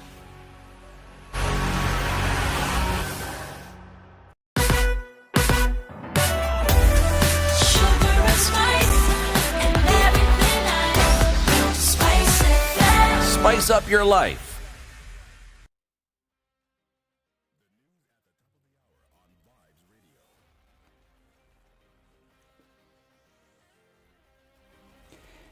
This is Muthui. I am Dennis Aseto. The Ministry of Interior has denied claims that it blocked Deputy President William Ruto from traveling to Uganda, saying this is not within its mandate. The Ministry's Director of Communication, Nixon Nganga, says the head of public service is on record about the Public Service Code of Regulations that require civil servants to be cleared by their superiors, adding that the CS could not in any way have been in a position to clear the DP. However, Kiharu MP Ndindi Nyoro, who was accompanying Ruto, gives a different version of the events. The immigration officer told us that he has received orders from above for them not to clear the deputy president, that he needed some clearance. We asked from where. No one was able to explain. They told us Matiang'i told them. We contacted the minister. He said he's not the one. Mheshimiwa Kenywa, who is the head of public service. We contacted him because ostensibly they were saying that he needed some clearance from the head of public service. Pia yeye yakaruka. We could eavesdrop on phone wakisema ya kwamba ajitambulishe yeye ni nani, ati atoe birth certificate. A student from a poor family in Kakamega County was forced to walk for 50 kilometers to join St. Joseph's National School, Kitale. George Masinde, who scored 370 marks, says he had no option but to walk so that he could secure his space at the respected institution. Nilisikia majirani wakisema kuwa wanafunzi wa kidato cha kwanza wanastahili wakuwa wameenda shule. Ndio maana nikajipeleka mimi mwenyewe St. Joseph Boys High School Kitale. Niliamka usiku wa manane na nikaanza safari yangu kukuja St. Joseph Boys High School Kitale. Nilitembea kilomita 50. His mother, Damaris Muthui, is asking well wishes to help her pay her son's school fees because her business cannot. Pato yangu yenye napata ni kidogo. Shilingi 100 biashara yenye nafanya ya mboga mapato yake ni kidogo. Yenye napata hata haiwezi somesha huyu mtoto yangu. Lakini ninaomba tu msani yoyote mwenye atatokeza anisaidie kulipia huyu mtoto yangu. Nimecharifu hata aende nyumbani amekataa. Analia tu. Wiper leader Kalonzo Musyoka's invitation to ODM to join One Kenya Alliance will hit a dead end because of what party supporters say they will find other friends as it prepares for the next general elections. Suna East MP Junet Mohammed says the party cannot join forces with those it considers inferior to them and that ODM will form a coalition that will involve everybody and bring the much-needed change to Kenya. Nimeona hata hiyo watu ya Oka wanasema ati ODM waingie. Hiyo ni meli ndogo. Hiyo ni Datsun 1200. Tunataka tutengeneze meli ambayo hata hiyo Oka anaingia ndani, Jubilee inaingia ndani, chama ndogo ndogo kama hiyo Osoroke NC yote wanaingia ndani. After bagging a silver in the women's 5,000 meters final in Tokyo, Helen Obiri is now focusing all her energy to the 10,000 meters race. She'd earlier stated that she went to the competitions to add gold from the 10,000 meters race to her trophy chest. Meanwhile, Kenya's Muthui Cheruiyot, Albert Kipsang and Charles Cheboy have qualified for the semi-finals in the men's 1,500 meters race in Tokyo, Japan. We continue to cheer on Team Kenya as they represent their country. This is Newswire. I'm Denis Aseto.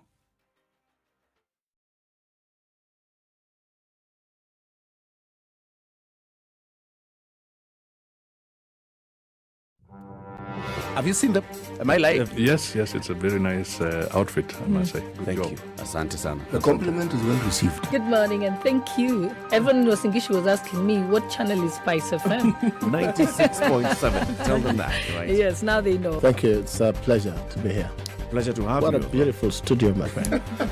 I've been to other radio stations, but I've never seen anything like this. Thank you, and it's very nice to be in a modern studio. Absolutely brilliant. And I have to say, it's a very cool ambiance here in your radio room. Just for our listeners, I think it is below zero in this room here. Very Swiss temperatures. 94.4 Spice FM, Nairobi. Okay, still some traffic on Mombasa Road. We have to look at what it looks like this morning, but it's a problem here. And quite some. Also going off to North Airport Road, right around Mbakasi, and that turn off then towards the Pipeline Railway stop. There's some problems there. Other than that, everything seems to be settling down just a little bit. Little pockets of traffic along Jogo Road as well as Langata Road. That's a problem for this morning. Coming out of Westlands as well. Muthui Road, everybody's using Muthui Road because, yes, the Museum Hill ramp is still closed. So we need to watch out for that one, guys. Let's hope that it settles down in a short while. We'll be back to take a look at it in about half an hour or so. Let us know what's happening in your neck of the woods. SpiceFM KE on Twitter. Text on 40127.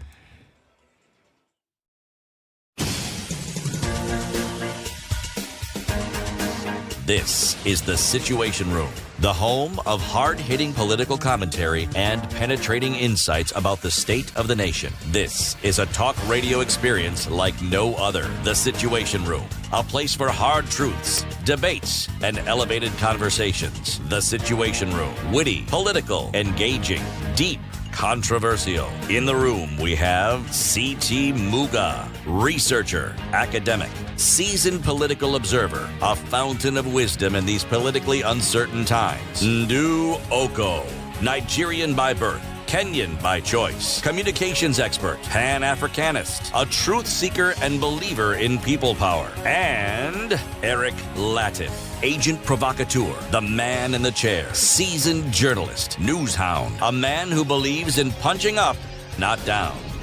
This is The Situation Room the only way to 6 start minutes your after day. 9, Kenya's biggest conversation. It continues into the 4th hour. Thank you very much for tuning in. Let's hear African proverb from the people of Africa with the African called C.T. Muga. Thank you very much, fellow African. The boundaries of the village are the elders. African village.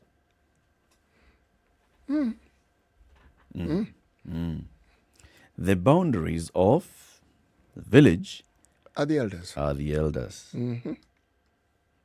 And you picked this because of some reason. Yes. What is because of that reason?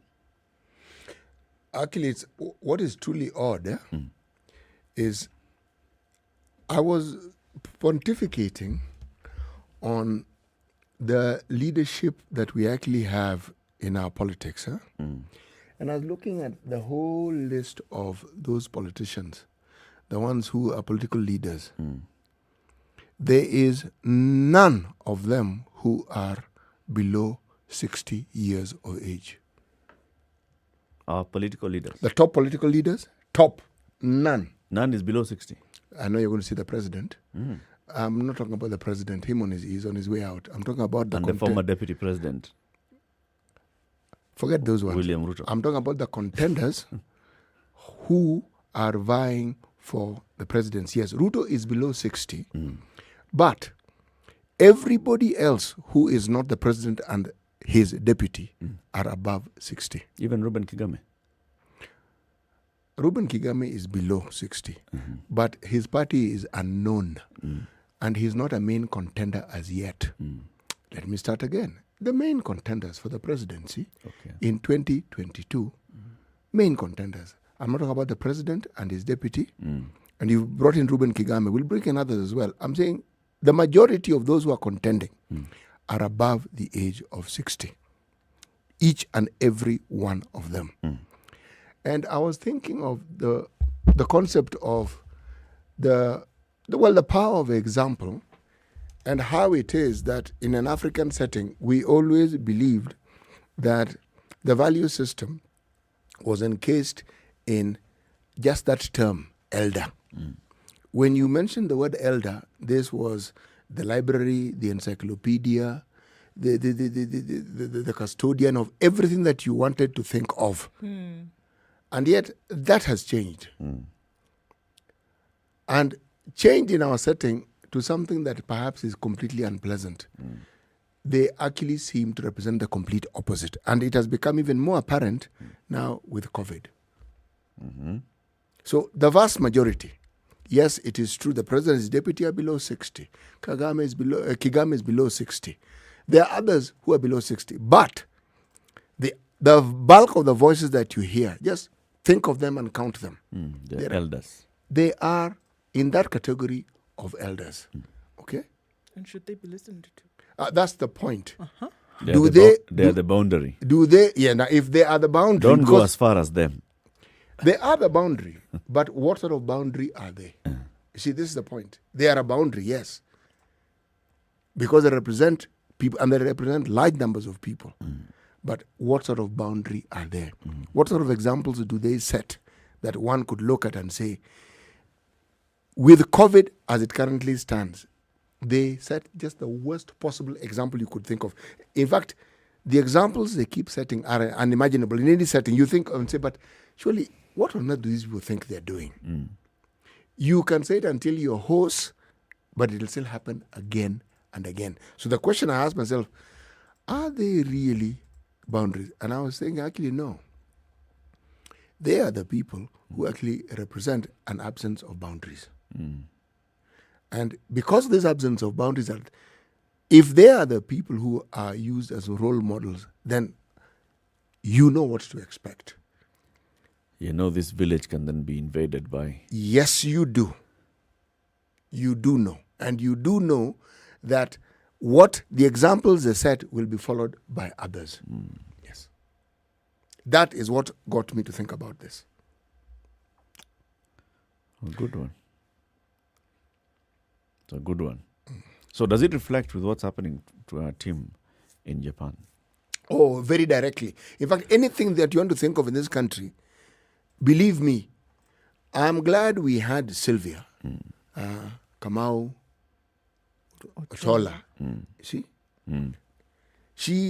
There's something she said. There are many things she said, but there's something she said about our training when we posed the question to her.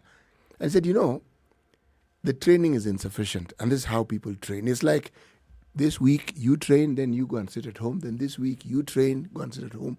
And yet we know that training for an event such as this one, consistency is the key. Not some sporadic system where today, tomorrow, the day after. And then the discussion was, they are well kitted. They are supposed to be well kitted, for heaven's sake. The uniform doesn't run, it doesn't throw the discus, it doesn't jump. It doesn't play basketball, it doesn't play volleyball. Anything that you want to think of, talk about our healthcare services. You know where you find the absence of boundaries? KEMSA.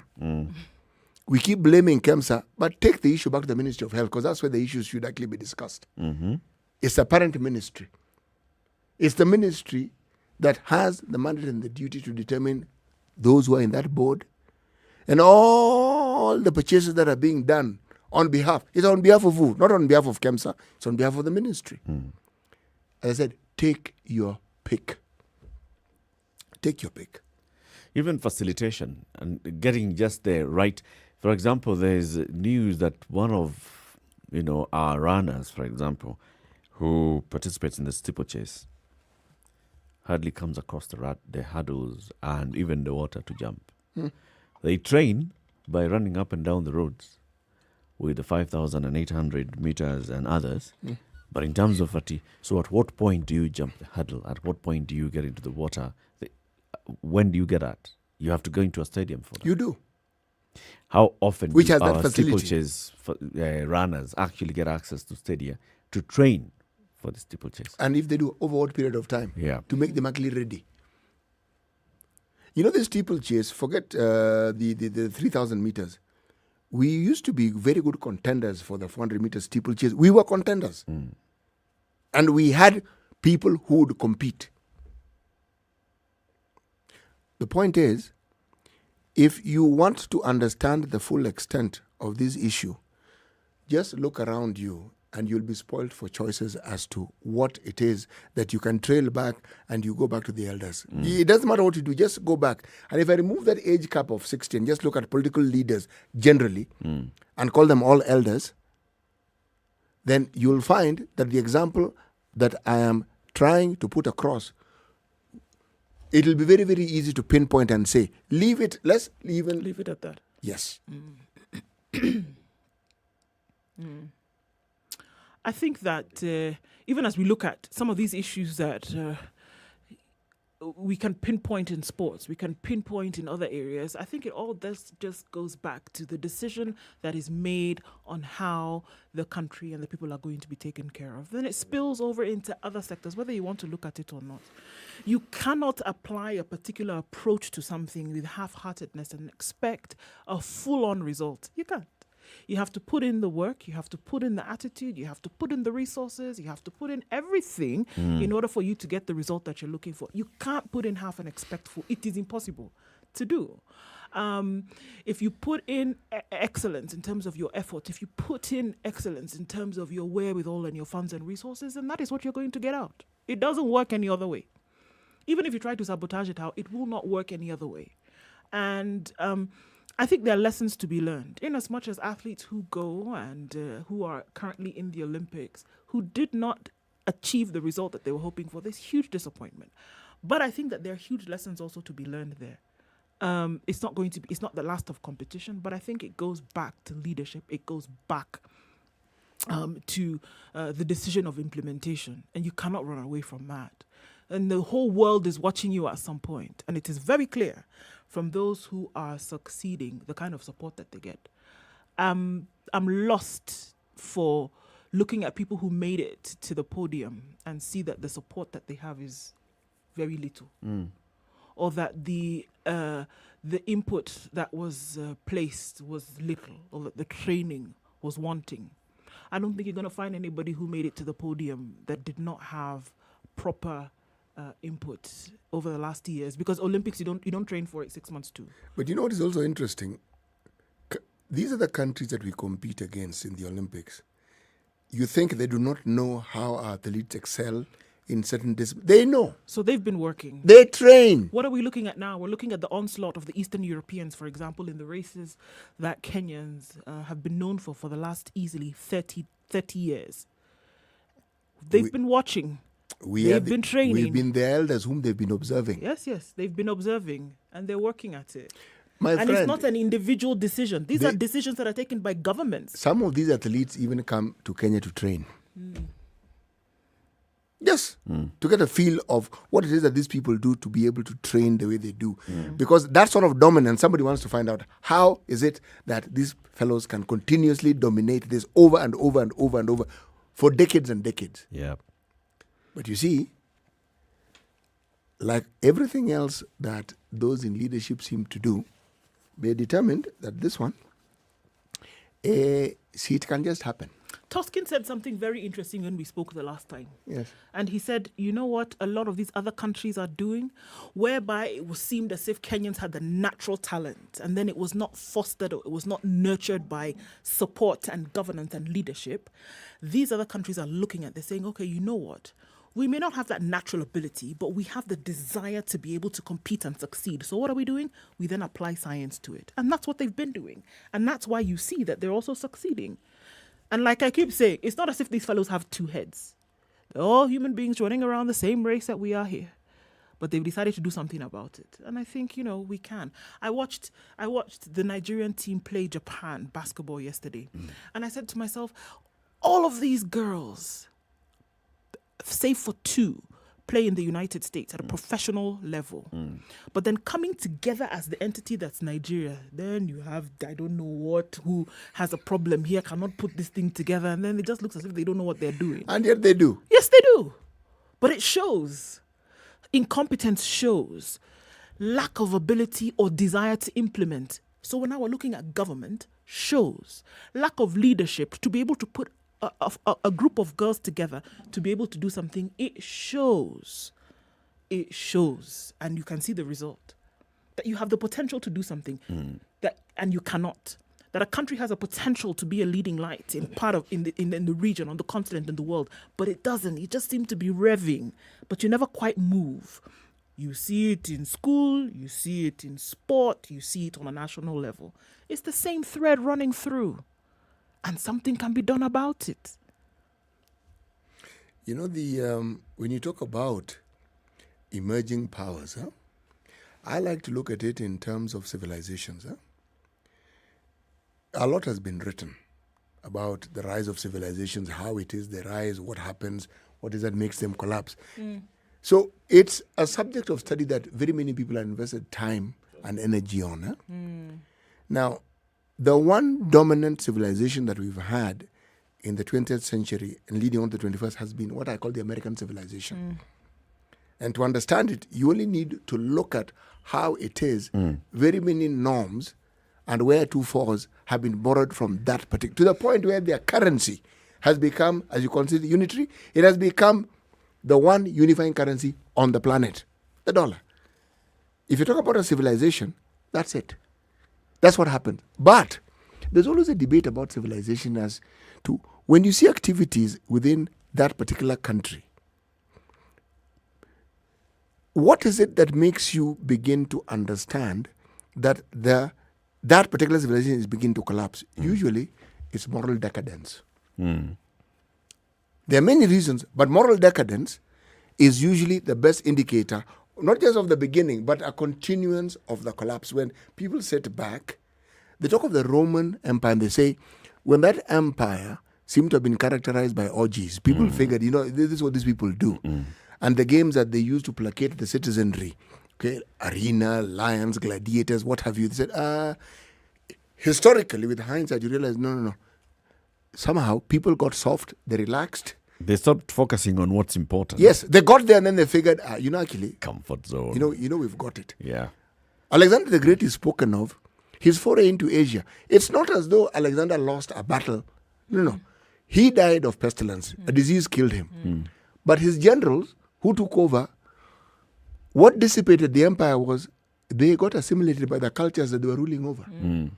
So whatever it is that had gotten them to where they are somehow just seemed to dissipate. Just went. They lost. Those boundaries we were speaking about went. Our man in Tokyo, Robin Toskin, is joining us on the line. I don't know if you can hear me, Robin. Yes, I can hear you, Latif. Very What good. a good conversation you are having there in the studio. Very good. Now you can actually just jump onto the conversation. We are talking about, look at what we are witnessing, and we are wondering, is it a reflection of our preparation? Is it a reflection of the many years of what we should have done and did not do in readiness for such big events? Well, it's a question of innovation, and I'd like to pick from where you were talking about, countries, making strides, and you realize that even Kenyans ourselves, we really criticized China, the way they do their stuff.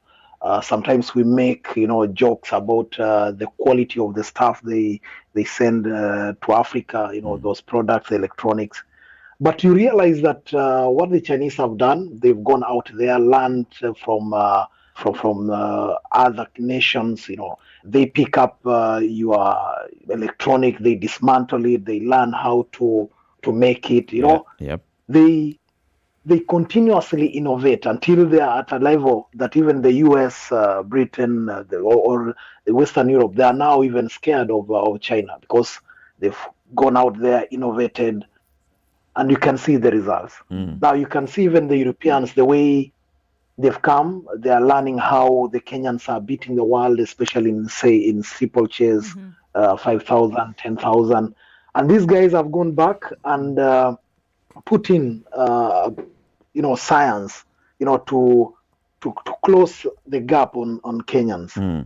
And if you watched last night's race, 5,000 meters, the way Sifan Hassan, tore that field. Our girl Helen Obiri really did enough to try and catch up with Sifan, but then she settled for silver. And if you look at the physique of Sifan Hassan, well, you would say maybe she doesn't look that strong, but then she has that inner strength.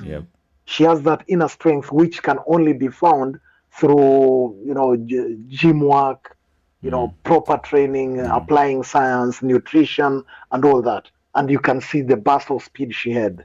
So as Kenyans, we also need to go back and say, like we said the last time, that it's not just enough to have that talent. Sure, Toskin. We've got to embrace technology. Yeah, even as you talk about Hassan, I mean, we look at a lady who currently used to run for country in this part of the world and then changed her nationality to run for the Netherlands. Now, are we seeing a significant change because of the support that she has from her country? We didn't see her perform. We started to see her perform in this way when she was just about to make that move. And her performance really, really did get much better after she moved country. So can you see a direct relationship between the performance of an athlete and the support that they have from a governance and leadership position? Indeed. There's a direct correlation. And if you have an athlete, worrying about the simple things like where will I get my spikes, or even just keep to run on, that becomes a problem. But with the Europeans, what they've done is that such simple things, they've managed to sort that out so that it leaves the athlete just concentrating on the track action. Look at Voholm, the Norwegian who broke the world record in 400 meters hurdles. And he has done that within a span of 2 months because and that record is he broke his own record today.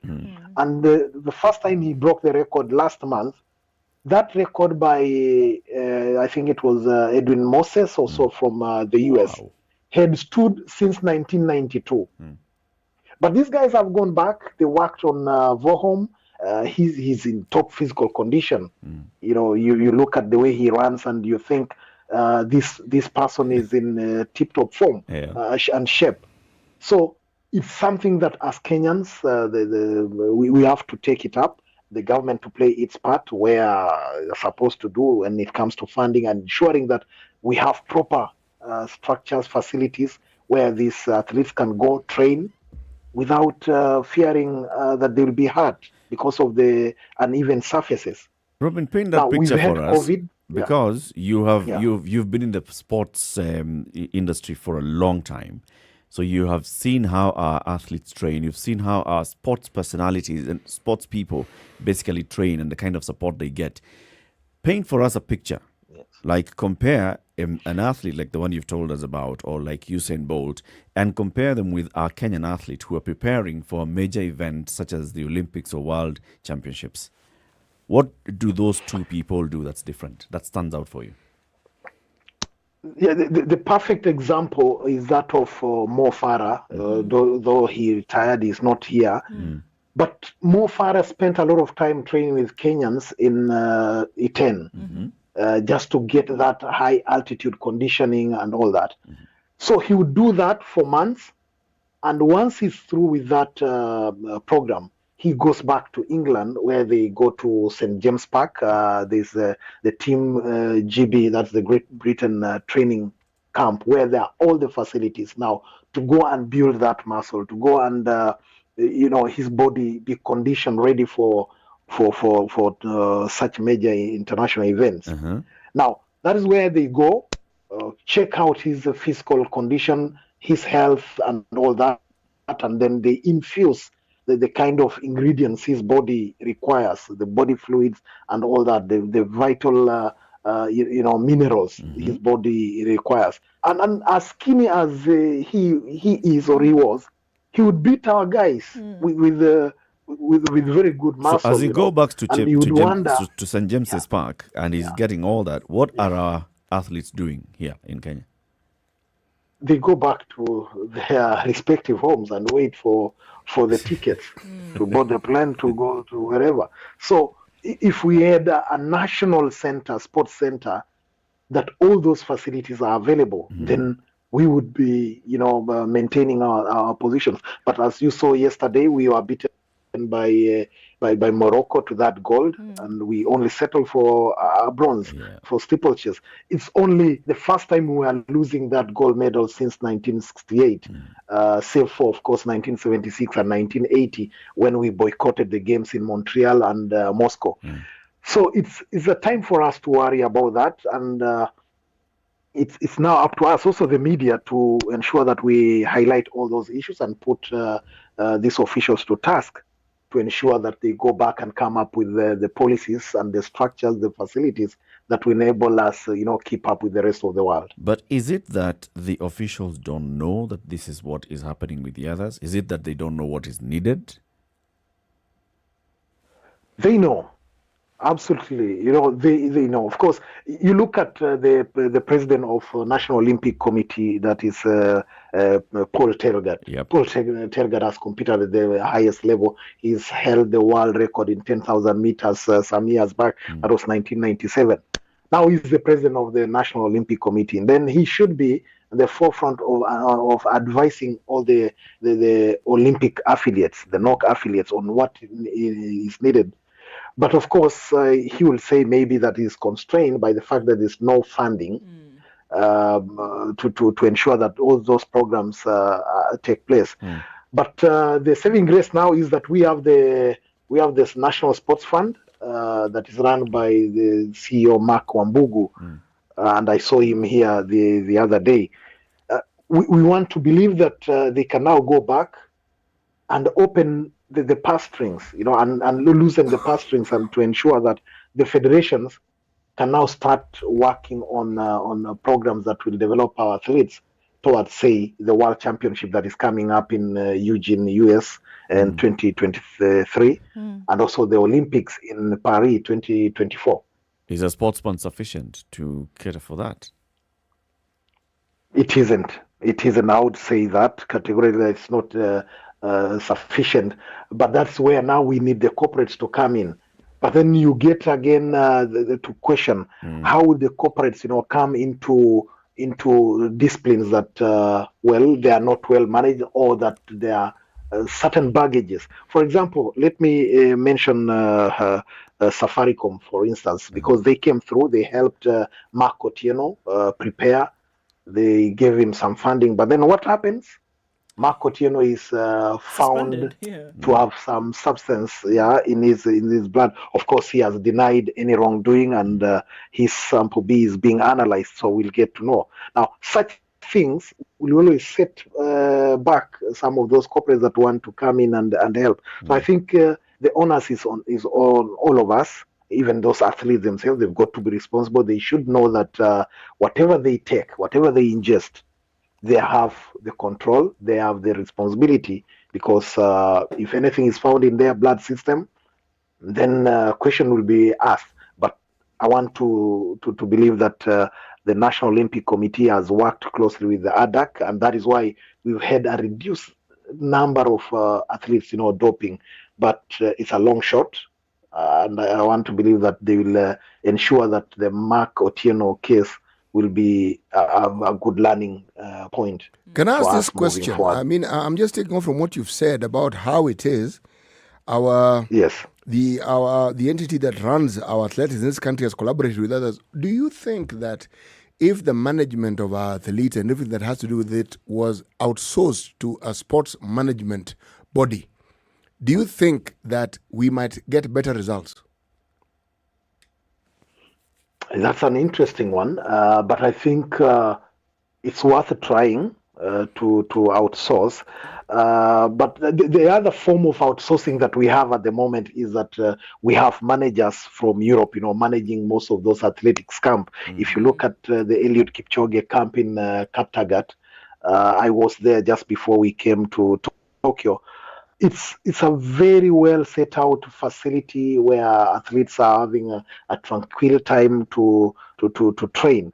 So I believe that that is another way, that we need to explore as a country and see if we can outsource, a body of professionals who can handle such issues to the best ability, or to harness the talent the Kenyan athletes have.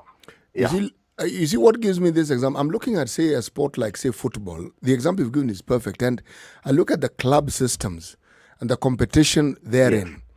It raises the capacity of those particular athletes. And when you look at, say, for instance, the clubs, the professional clubs where athletes are actually paid, that level is raised even higher. And you see it now when you have, say, an African competition, a South Asian competition, a European competition. When people now go back to their countries, you see the same high level of competitiveness that they have within the club is brought to that particular arena. But the fine-tuning is not by the specific or individual countries. It is by the clubs. That, in a sense, is private sector. Yes, exactly. It's private sector being involved. And because they know what they gain from it, the attention they give to these athletes is infinitely more than if some government body, like some ministry, was charged with that duty. They would not give it the attention that these private entities give it. That's a very good point. A very good point. And I'll give you the example of, say, the German football system. I've visited the Bundesliga, I think, twice, and I was amazed at the way they do it. You have the federation there, and then you have the DFB. That's the DFB, and then you have the Bundesliga. Now, Bundesliga manages the game on behalf of the DFB, and the DFB do not interfere at all. It's professionally run. Now, when we were invited to Bundesliga, I thought like we are used to here in Kenya, that it would be Bundesliga that would be receiving me at the airport, taking me where. No, there was a separate company altogether that deals with hospitality on behalf of the Bundesliga. Now, it's so seamless in such a way that they are the ones who are arranging my travel program, where to the venues to visit now, and my engagements with the Bundesliga, and those finally with the DFB.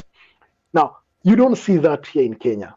You find that the federation president is the one going to buy match balls, is the one running around with the passports of players to seek for visas. We can't do it. We like shouldn't be that. laughing, but surely, I It's mean, totally when you unfair. think about it, It's a shame. how basic can you get, really? But at least we've started moving. I mean, now having KPL, which is sort of a private entity, isn't it a move towards the right direction? It is. Now they call it the FKF Premier League. Of course, they had their wars, and now we have the FKF Premier League, which is basically the same thing. But as you can see, there's already a war that has broken out between the clubs and the FKF about a trophy that was bought for, we are told, 5.5 million shillings.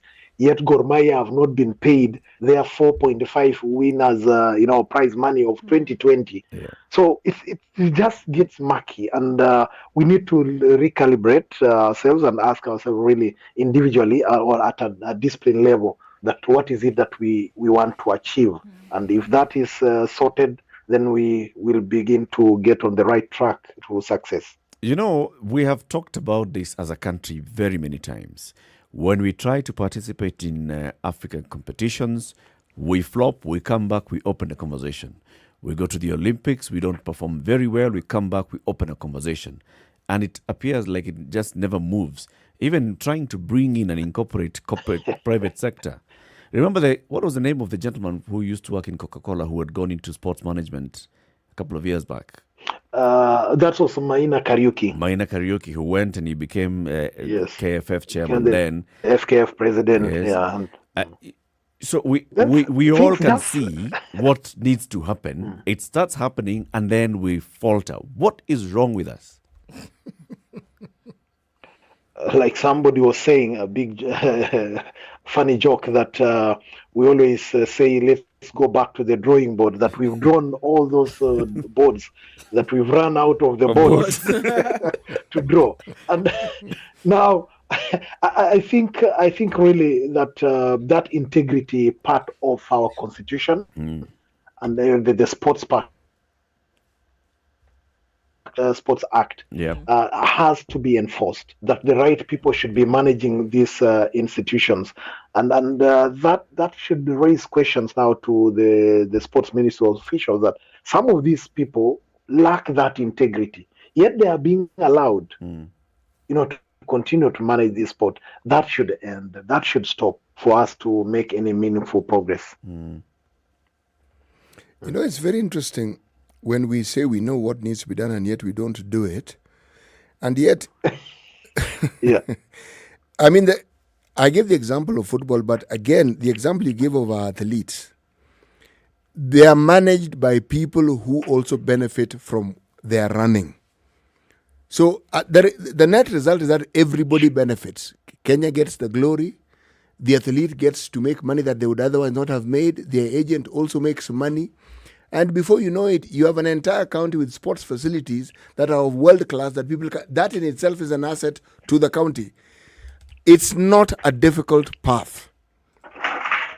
But this culture that we seem to have, and we seem to be reluctant to give up, where irrespective of how well we understand what needs to be done, as you say, we go back to the drawing board again of corruption, because what we are talking about here is the need that our people have. It seems to be a need to steal from whichever organizations we are put in charge of. It's a need. It's like if you don't fulfill that need, something will go wrong. Yes.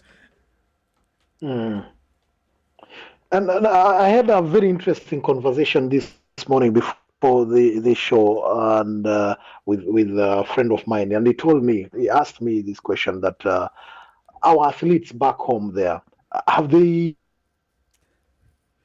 built themselves good houses? Do they have property? And I said, well, yes, I've visited some of them. They really have very nice homes back there in Eldoret and wherever. But then he went on and asked me, have they even constructed gyms? Have they provided gyms within their own houses, so that in the event of such lockdowns like this, the pandemic that we are currently having, so can they have a private place where they can train? I couldn't answer that because he told me, for example, in the US, any top athlete would have, a garden where he has maybe a basketball ring, a swimming he has pool, whatever, or a swimming pool, so that it would help address in part the lack of government facilities or public facilities. Now, it is a question again of us changing our thinking, that we should begin by ourselves, asking ourselves, if I'm a top footballer, do I even have a net or goal post in my backyard where I can kick a ball around even? So it's a whole big chain of what we need to do. Yes.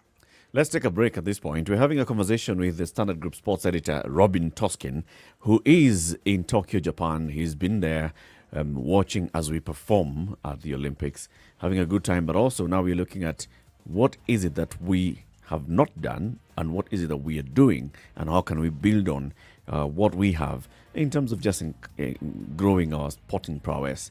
It's 18 minutes to 10. So we want to see how the roads are looking like, and then we continue this conversation with Robin, who will tell us what to expect in these coming days. How many more days in the Olympics, Robin? 5? Yeah, the final day will be on Sunday. Yes. That's 8th. All right. Yeah, so we'll have marathon on Sunday and marathon on 7th also. Women marathon on 7th and then marathon on Sunday. All right, so let's do a preview of what we expect to see in coming days shortly as we come back. This is Kenya's biggest conversation. This is the Situation Room, the only way to start your day. Spice up your life. 24/7, around the world, non-stop. This is SpiceFM. The youth are the future of our country. And last Saturday on 00 Direct, we highlighted the challenges faced by young leaders in Kenya today and their contribution to democratic leadership and governance. Here are some key points. My name is Rose Omamu. I'm the General Secretary of Amalgamated Union of Kenya Metal Workers. The advice that I would give myself when I am young and I'm starting is that I must be somebody who, one, has respect for the elderly, 2, is willing and ready to be mentored, because if you are not ready to be mentored, whoever is mentoring you is doing it in vain, because you'll not follow the steps of the mentor. So they must be willing to be mentored as a young person, and if I'm speaking about my young self, then I would be willing to participate in trade union activities, willing to respect my elders, willing to work with them, willing to walk with them, and above all, patience pays. So I would be very patient in all I do. But at the same time, I must have to decide for what I want to do or for my destiny, because decisions decide destinations. Young leaders, the challenges they face, the opportunities available, and why we need more of them in Kenya today. It's a special 00 Direct Young Leaders series with me, Olivia Otieno, only on SpiceFM. SpiceFM. Spice up your life. It's mostly cloudy in Nairobi at 18, highs of 22 today and lows of 13 is what we'll be looking at. Cloudy conditions at 14. In Nyeri, highs of 20 and lows of 12.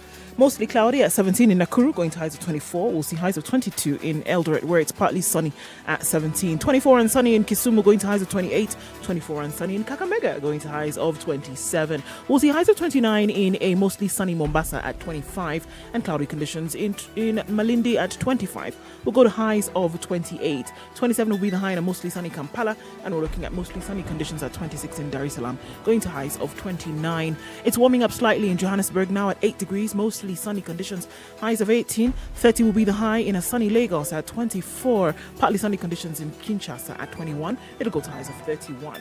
It's now raining in Beijing at 30. That'll just be the high for today. 15 degrees and mostly cloudy in Paris with highs of 22. We're looking at highs of 21 and cloudy conditions at 15 in London and 21 and clear in New York. It'll go to highs of 26 and lows of 20.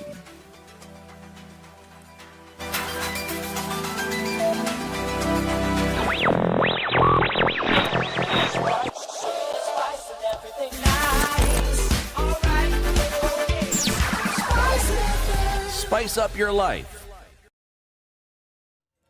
All right, so we're still seeing a little bit of traffic on Mombasa Road, and it's going to take us some time to get out of this one. But it seems as if everywhere in the city has settled down some. Industrial area, though, you have the little pockets here and there. Langata Road is a mess. Sorry, it's not looking good at all.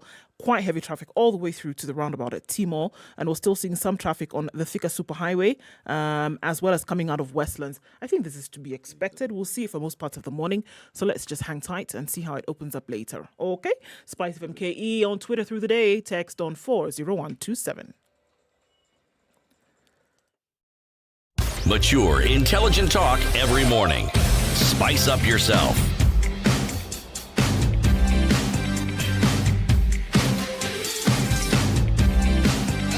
Mornings done right. 94.4 Spice FM, Nairobi. All right, it's 13 minutes to 10 o'clock. We're still having a conversation with Standard Group sports editor Robin Toskin, who is in Tokyo, Japan. So, Robin, what are we looking at in terms of the events that are taking place today, especially those where Kenya is participating? Yes, at 7:56, that is the Tokyo time. We'll have 5,000 meters. That is the heat. We'll have Kenyans, two Kenyans there, or three Kenyans running. We have Masai, we have Kimeli and Benyo. They'll be taking part in the heats for 5,000 meters. Okay. And this morning, of course, we had 1,500 meters for men. That is their heats. And Timothy Cheruiyot, the world champion, was looking good. He finished second in his heat, but then we are really confident he's one of our medal hopes now because of what is happening in the competitions. But then he's really looking good. This Kipsang, we had also Simoto qualifying, but Simoto struggled a bit under the heat here. Okay. And then 400 meters for women. Our interest has ended because Helen Siombua did not make it. She finished fifth in her heat, so it's really difficult. But then after tonight's races, tomorrow we'll be looking at javelin. The big man himself, Julius Yego, will be in action. He has had a very difficult year. He hasn't competed internationally. Wow. His form is a bit, down, having only thrown about 78 meters compared to 92 meters by his friend Johannes Roller of Germany. So tomorrow is a big day for him. We'll be looking out to see what happens there. It will be early morning in Nairobi. It will be 10:35 a.m. here. And then later on in the evening, we'll have 1,500 meters semi-finals for women. Our best bet, Faith Kipyegon Chepngetich, will be in action. She was looking good yesterday. And then we have Winnie Chebet also, and Jebitok. All those qualified for the semi-finals tomorrow. So we hope they can coast to the to the finals.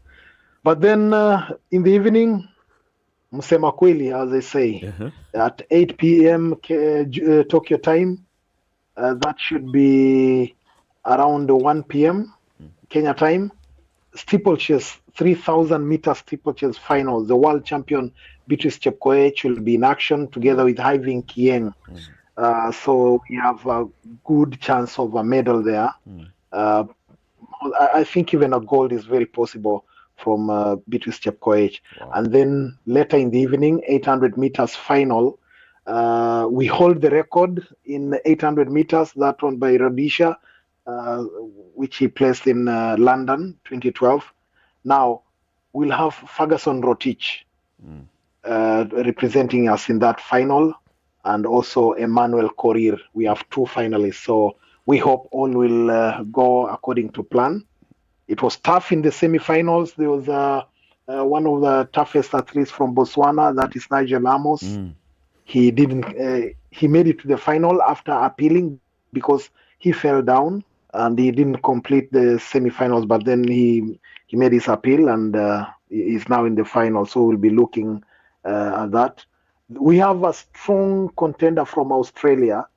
He's of South Sudanese origin, a young fella called Ball. That's where I'm seeing some, competition coming from. But then Ferguson Rotich looked really, fine in his semi-finals. So we hope for the best tomorrow. Wow. At least 2 gold medals. All right. And then you said the marathons are going to take place on Saturday and Sunday.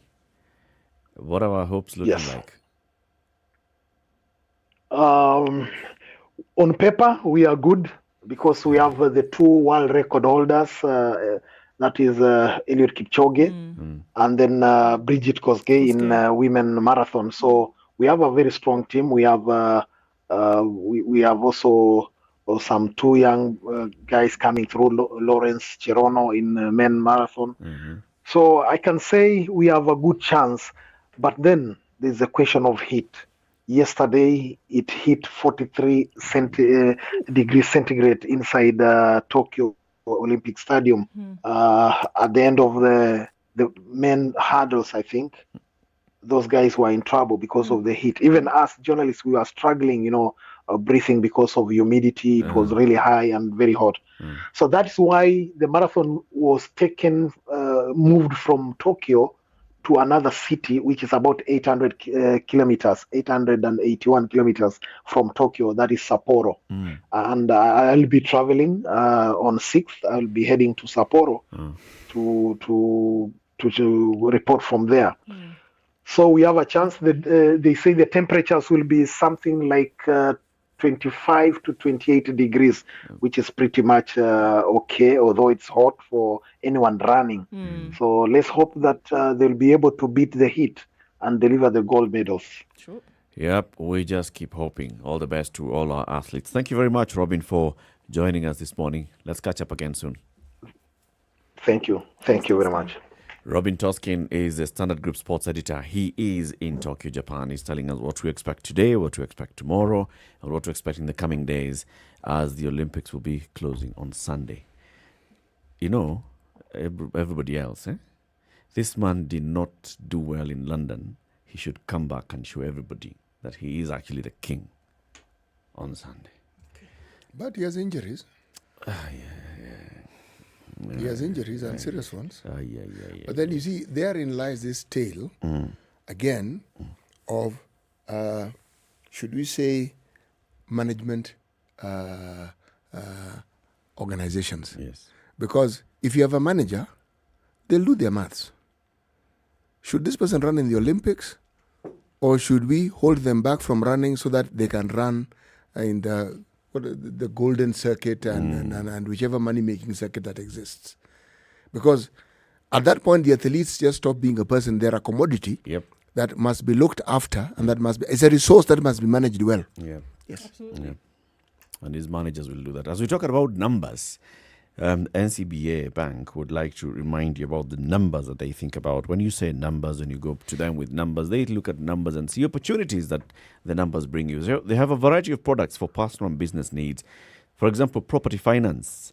You want to build a home you've been dreaming of? There's asset finance. You can finally take the road trip that you've been postponing. Business banking products, helping you grow towards financial freedom. Insurance products, staying covered as you build your dreams, and more, including savings, internet banking and cards, offering limitless possibilities.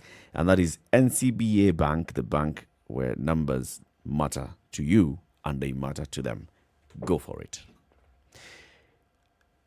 The number of medals that we hope to haul out of Japan. So, we've just looked at our chances. The one that has been assured of, for us, steeplechase, gone.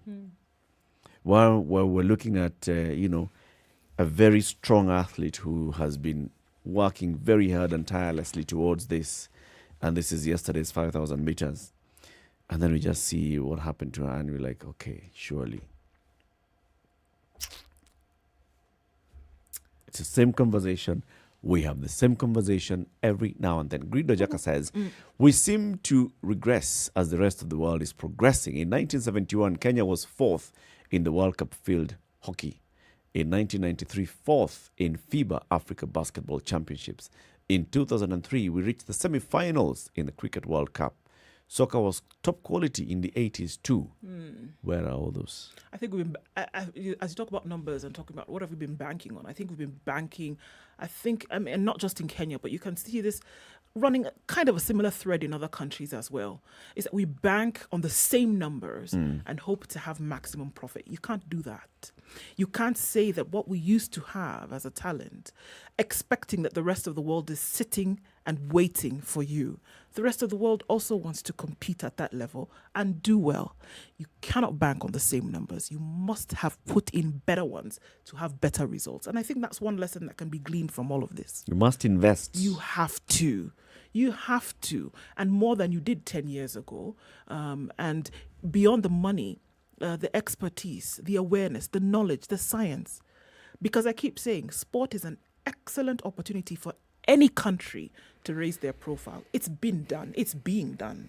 You know, look at the Russian Olympic Committee, for example, what they're being called as participants in the Olympics. It is Russia at the end of the day. They're going to come out of this. The 2-year ban will be lifted. They will come back much stronger because they're not just sitting there waiting and saying, oh, yeah, well, we've been banned, so we won't. No.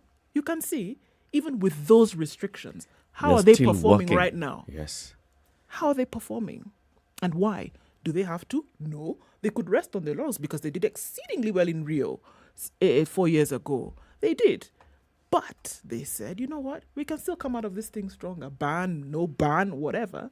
We know what we're working for. What is it? Why are we still revving the engine instead of moving? We're hoping somebody else will come and do the job for us. You know the example you're giving? You've taken my mind back to a World Cup that actually took place in Brazil. And I've looked at the fortunes of the countries that have been known to be world champions.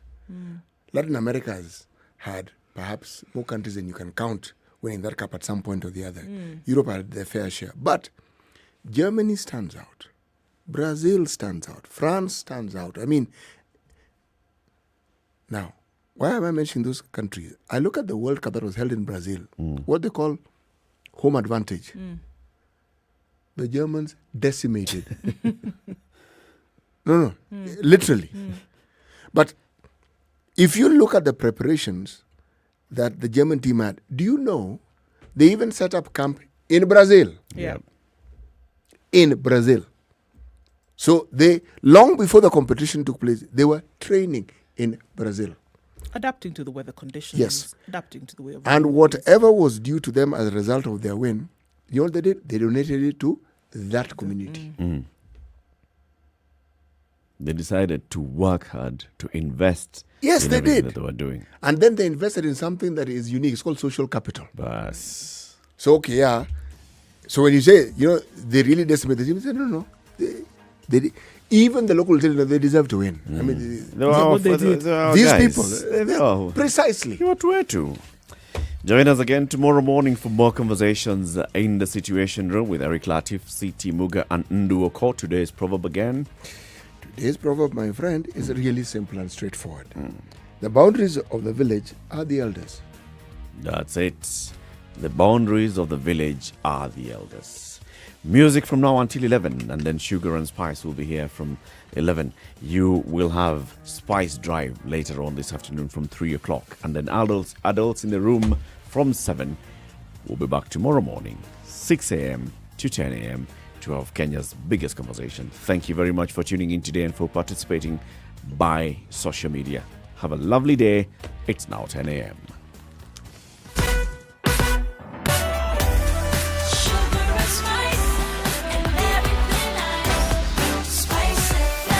Spice up your life